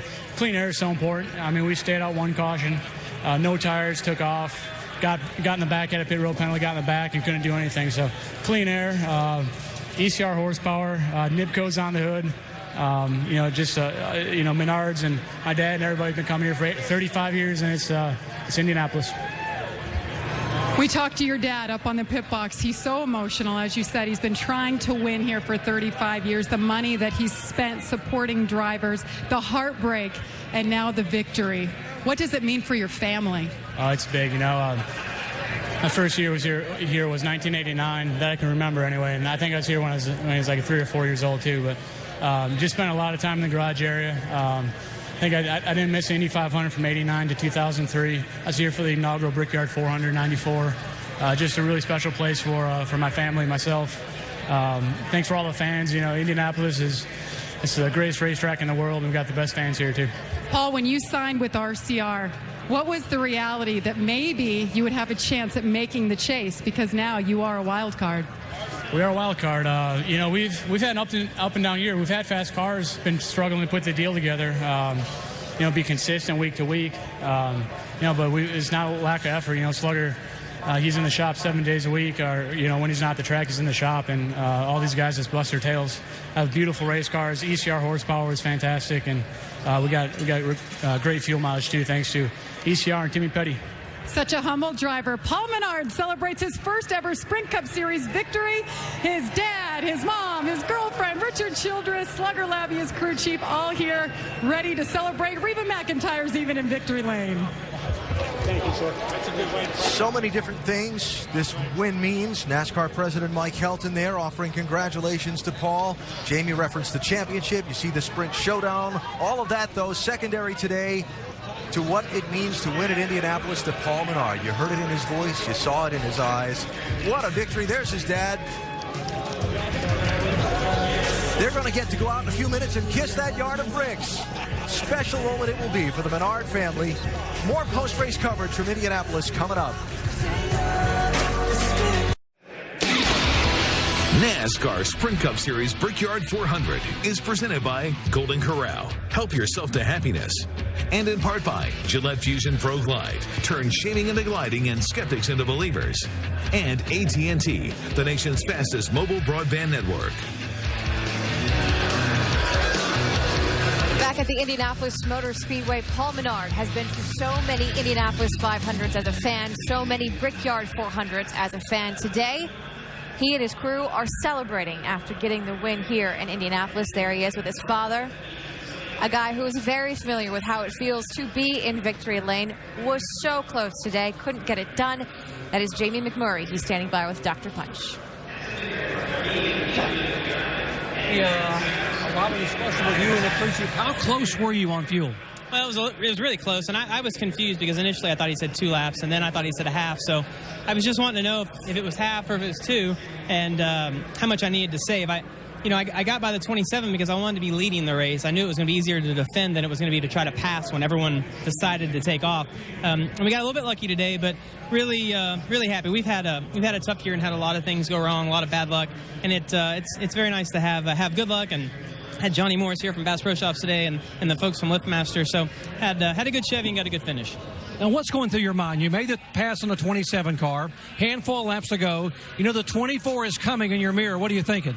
Well, when they said the 24 was 2 seconds back, I honestly was thinking I would rather lead this and run out of gas than finish second and still have enough left and think that you could have won again, because it's so hard here in the Daytona 500. It's so hard to put yourself in that position. You just don't want to ever give it a chance. But certainly congratulations to Paul Menard. He's a really good guy, and his crew chief Slugger, Richard Childress, all those guys, it's really cool to see someone like that win. Hey, well done, bud. Thank you. Jamie McMurray, first top 5 of the year. Big races this season, a theme. First-time winners. Trevor Bayne kicked it off in Daytona in February. Regan Smith in Darlington. Today also had a good day. Of course, we had David Reagan in Daytona in July. Today, Paul Menard gets the win here in Indianapolis. And speaking of one of the guys on that list, Regan Smith never finished better than 30th here at the Indianapolis Motor Speedway. That is until today, and he's with Vince. Regan Smith had never had a top 10 before, and then this year in the big races, the Daytona 500, Darlington, he won that one, the Coke 600, and third place here today at the Brickyard. How do you put that in perspective? Well, you know, that's the most bittersweet third place of all time because you could see the leaders. I saw the 27. I knew he was on the same strategy as us, and I wanted to go when he went, and we decided to pull the reins back a little bit, hoping some more of them would run out of fuel. And then I saw the 24 come, and I thought, oh, we're in trouble now because he doesn't have to save it all. So that kind of made our decision for us. The bittersweet part's because I'm so happy for Paul Menard down there. I know what this race means to that family and to him in particular, and can't wait to get to Victory Lane to congratulate him. That's a really cool deal. What it means for this team to have the kind of year that you've had, not just the win, but the strides you've taken? Well, we needed to. You know, we felt like we were a team capable of taking strides, and we had a top 10 car today. That's what we had. If things played out correct, we were going to finish right around 9th or 10th. The strategy was played out for us when the 51 car wrecked. We got our grill covered up in grass and actually had to pit and clean it off and go to the tail end. So we pitted right before the green came out, and it worked out perfect. Congratulations. Thank you. Regan Smith, third place.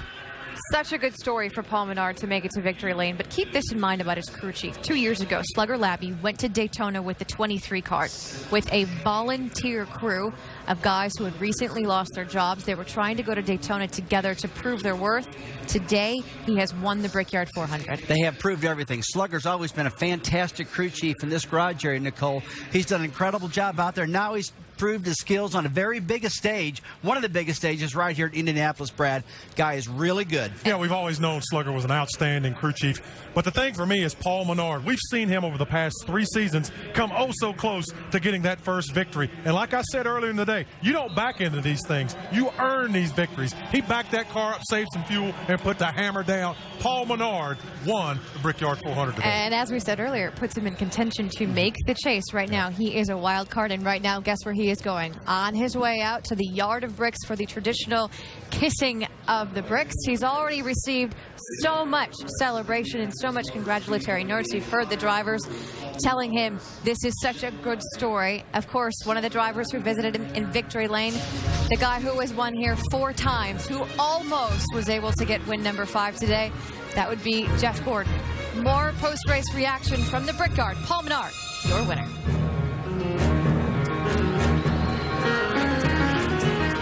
Coming up next is Rallycross from downtown LA, and the fantastic news is that Travis Pastrana has been cleared to drive in the series. He's practiced, he's qualified, and he's all revved up to go racing again. That's fantastic news. We look forward to all the action in a few moments' time. Meanwhile, back to the Brickyard. Travis Pastrana's hopes to make his NASCAR Nationwide Series debut this weekend, sidelined by that injury suffered on Thursday night in the X Games, but he's going to get behind the wheel of the car today. Coming up next here on ESPN, qualified 5th for Rallycross, and that follows our coverage from here in Indianapolis. Well, the 18th Brickyard 400 has been won by Paul Menard, going on the traditional ride around the racetrack to greet all the fans in the convertible. He's got his dad in the middle of that grouping, Richard Childress, the team owner, on the right. It's got to be a fun ride around this racetrack. All the way over to the start-finish line and the traditional kissing of the bricks. The trophy's ready, the crew's ready, and when Paul and RC and John Menard get back, they'll be kneeling down there to pucker up. More interviews with some of the top finishers in this race. Vince? Ends at 5th place. Not the result I know you were hoping for, but how was it today for you? Really good. I mean, our Crown Royal Ford was really fast. I thought Jeff Gordon probably had the dominant car, and he's just really, really good here. But there was one time we got in front of him where we could stay there for a while, but felt like really overall we had the second best car. Just, didn't work out with strategy, and fuel mileage and all that stuff. But we had a lot of speed in our car, which was nice. Matt Kinza, 5th place today at the Brickyard. All right, Vince, thanks. And Tony Stewart knows what that ride around here is like in the convertible after winning. He led this race late, had to make a late pit stop for fuel. He wound up finishing in 6th position to Dr. Jerry Punch. With Tony Stewart back here in the garage area, Tony, how many battles did you have to win today to finish 6th? I don't know. We had the problem on the first pit stop there, or the green flag stop there, getting on the outside of Harvick and hitting the cone. So that was hard to take, but we just fought all day. I'm really proud of Darren Grubb and these guys on this Mobile One Office Depot Chevy. they did it. I didn't do it. I mean, I just fought for everything I could get all day. But, you know, we didn't have the best car by any means. But they fought hard and did a good job getting us up there.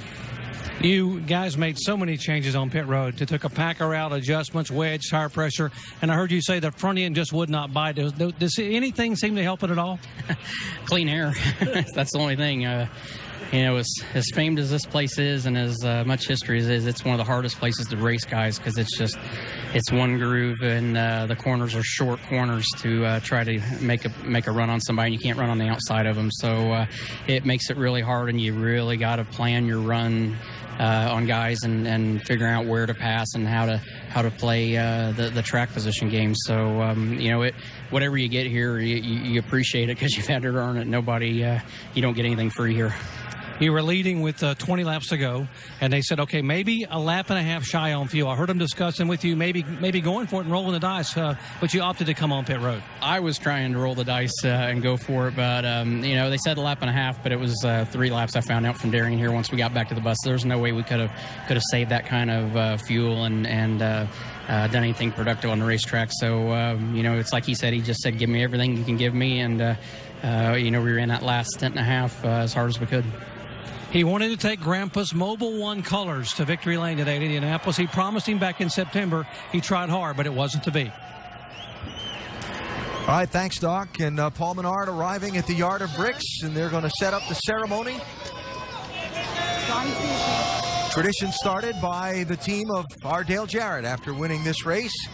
His crew chief Todd Parrott over in Victory Lane said, come on, we're going to go do something. I couldn't figure out why we wanted to leave Victory Lane. We'd worked hard to get there, but obviously Todd had a great idea, and our team enjoyed it, and it's nice to see something that we started as a team continue as a tradition here, and it's a great tradition. So what's a brick taste like at this moment? Oh, it is so sweet right now, I can tell you. You know, proud of that young man right there. Paul Menard's worked hard, worked his way, you know, driven a lot of different kind of cars and things, and it's a really great kiss whenever he's going to bend down right here and go ahead. Enjoy those Yard of Bricks that he's driven across 160 times today, and the first one to get there at lap 160. Whenever you're ready, go for it. We're ready.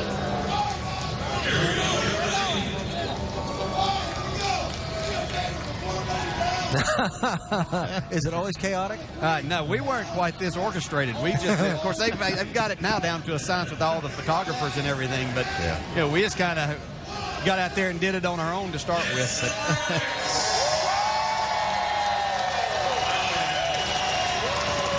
See Jen Roster, that's just Paul's girlfriend beside him, celebrating with him. Got to be so proud of you. Absolutely. Andy, because of the prominence of the Menard family, there were some who questioned the desire to really succeed at racing of the driver, Paul. Well, I can tell you firsthand, I worked with Paul for a couple of years. He's got great work ethic. He's an extremely fine young man, and he doesn't take anything for granted. I mean, he knows that he's been blessed in his life, and but he works hard for it. He's done a great job in his career. And he's celebrating a tremendous win today at Indianapolis.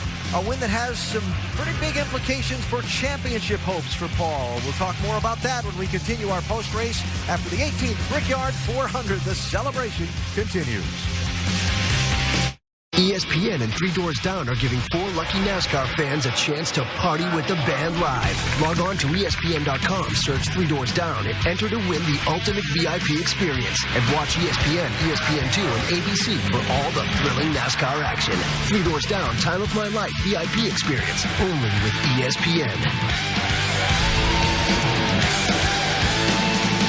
And at the Indianapolis Motor Speedway, in the aftermath of the 18th Brickyard 400, they're still kissing the bricks. The celebration's on.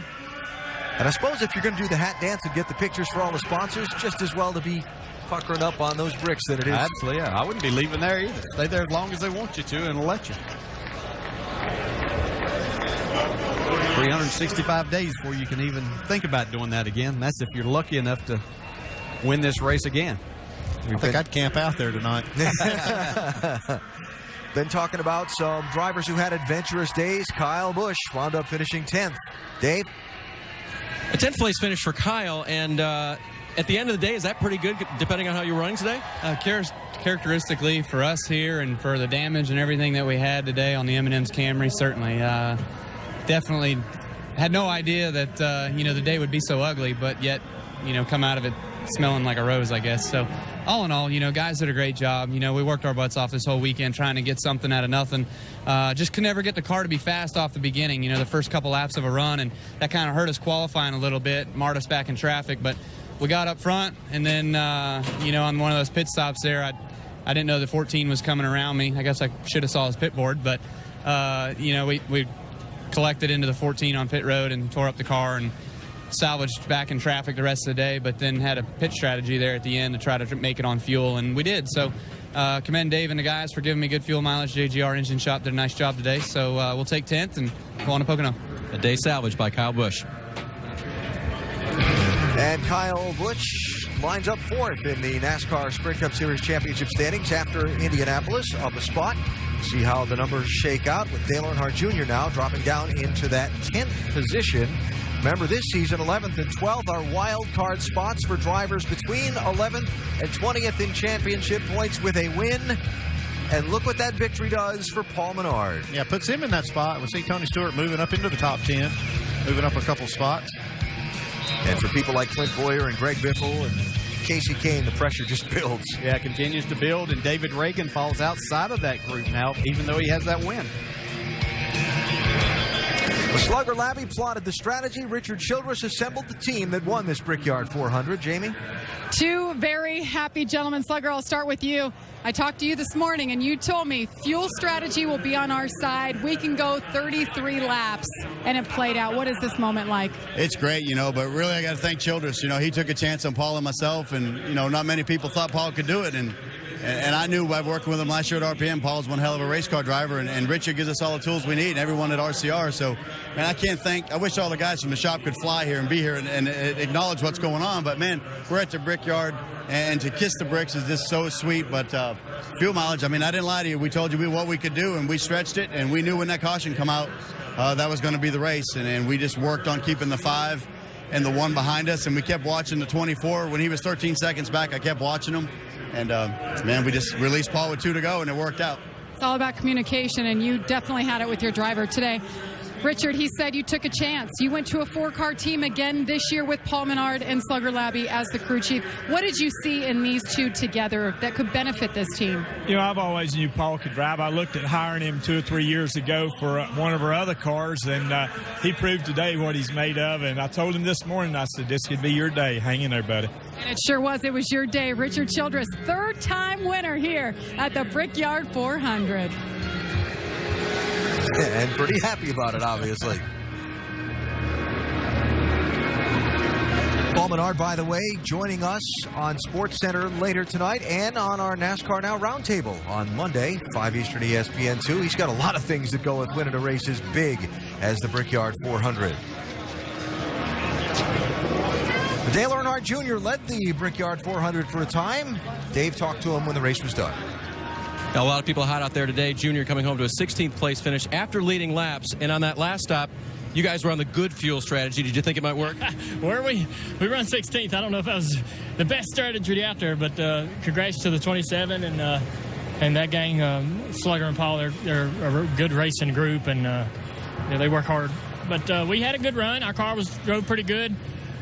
We cycled around and didn't have the track position at the end, and that's all it was. Everybody was on a lot of different strategies too, but we just weren't. We lost a little track position there on one of the pit stops. I come down behind this guy. I got out of my stall, and I should have come off pit road around 5th or 3rd. We came in 3rd, and this guy got out. I come out of my stall, and this guy was going really, really slow all the way down pit road, so I lost 10 spots just kind of waiting on this guy to go into his stall, which he was way on down there, and it cost us a lot of track position there. Well, you can't get it back. Track position's tough at this place. We didn't have a good enough car, and I wasn't wheeling it good enough, I guess, to run like a couple of them were. Some of them guys could get up through there pretty good, but our car was struggling in track. And just when you think you've heard all the track position nightmares, there's a new one. All right, Dave, thanks. And Dale Earnhardt Jr. again finishing 16th in the race. So now from the Art of Bricks back to Victory Lane for photos with the trophies.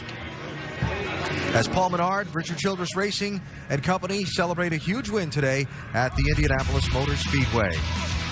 managed the fuel strategy just right and held off that hard charge in the final laps from Jeff Gordon to make a boyhood dream come true.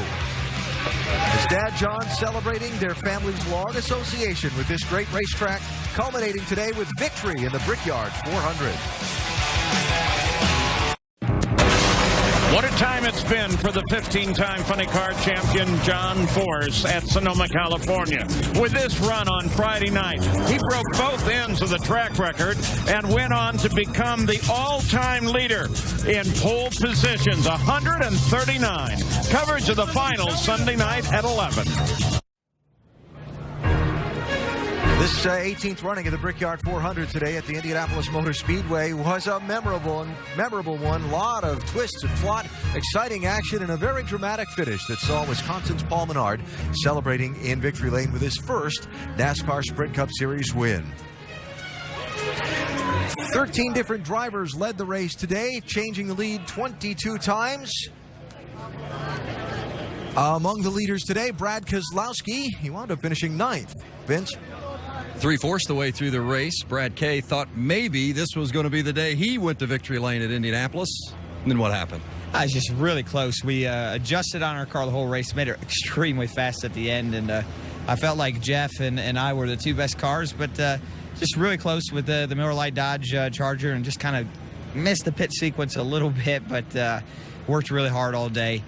Fought back from what was a miserable start to the race to have a great end, and just missed the strategy by a little bit. Just, you know, it's just part of the deal. We've already won a race. We know that we need to stay in the top 20 points or get in there and stay in there, and just didn't quite go for all the marbles, you know, afraid that we were going to lose out, but, you know, just so close, and proud of everyone on my team, and proud of the speed that we found in our cars, and want to get the captain to victory lane in Indy, and we were close, but just didn't quite work out today. Won the nationwide race at ORP, or Lucas Oil Raceway, on Saturday, and 9th place here at the Brickyard today. Doc?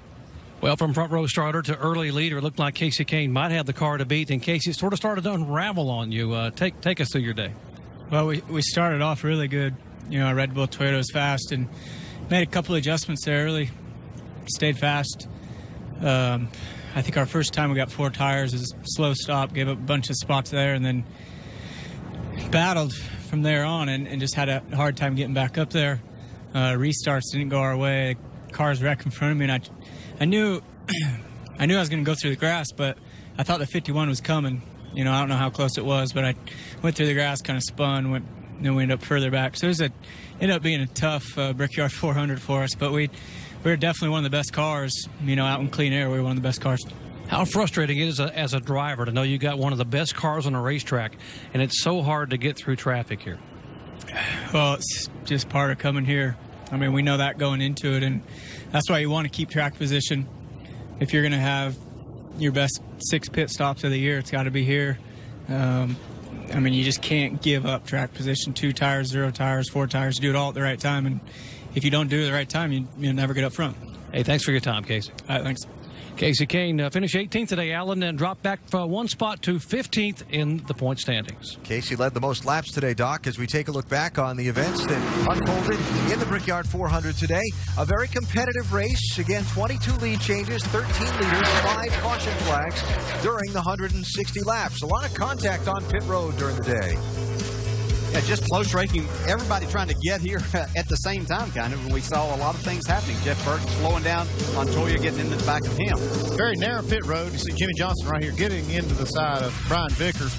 Everybody trying to just get every little spot, every inch they can on and off the track. Eventful day for Juan Pablo Montoya there. The close call with Mark Martin. Then the trash on the grill causing his car to overheat. Dropped back a spot behind David Reagan and got that to go away. Here was the last caution that set up all the strategy at the finish. Yeah, 4 wide racing. We've seen great racing here, but trying to go 4 wide. You could see Landon Castle kind of was the meat in the sandwich there. Lost control of his car into 3. Luckily, no other contact, but a lot of grass on the grills. Yeah, that was the caution that set up all of this strategy for the end. You see, a lot of cars had to come to pit road to get their grills clean. Some of them came and got fuel, even pitted just after the green flag came out. And then it was just such a weird race at the end. These cars running, trying to save fuel until it was time to go. And Paul Menard took off when it was time to go. Paul getting the top off of the fuel on that last caution, staying on the racetrack, got the go from his crew chief late, went by Jamie McMurray, then held off a hard-charging Jeff Gordon to celebrate in Indianapolis Motor Speedway's Victory Lane, and still celebrating in Indianapolis Motor Speedway's Victory Lane after a huge win today in the Brickyard 400. If you pick Paul Menard in the Sprint Summer Showdown, you're hoping he wins Atlanta. And you can pick one of your favorite drivers in these upcoming races or join us at the track. There's the schedule for the NASCAR Sprint Cup Series, the Tricky Triangle at Pocono, the road course at Watkins Glen, and all of those building up to that Chase deciding race at Richmond. Final thought on the Brickyard 400, DJ? Yeah, just another race that plays out so interesting, but it took a lot of talent by that young man right there, Paul Menard, to get the job done. Congratulations to him. Yeah, the style of racing here at the Brickyard is a little different, but it had like 3 or 4 different faces today, and at the end of the race, it was very exciting, very dramatic. Paul Menard joins us on our NASCAR Now Monday Roundtable tomorrow at 5 Eastern. The racing next weekend, the Nationwide Series at Iowa, Saturday, 7 Eastern, ESPN2, and the Sprint Cup Series at Pocono, noon Eastern next Sunday on ESPN.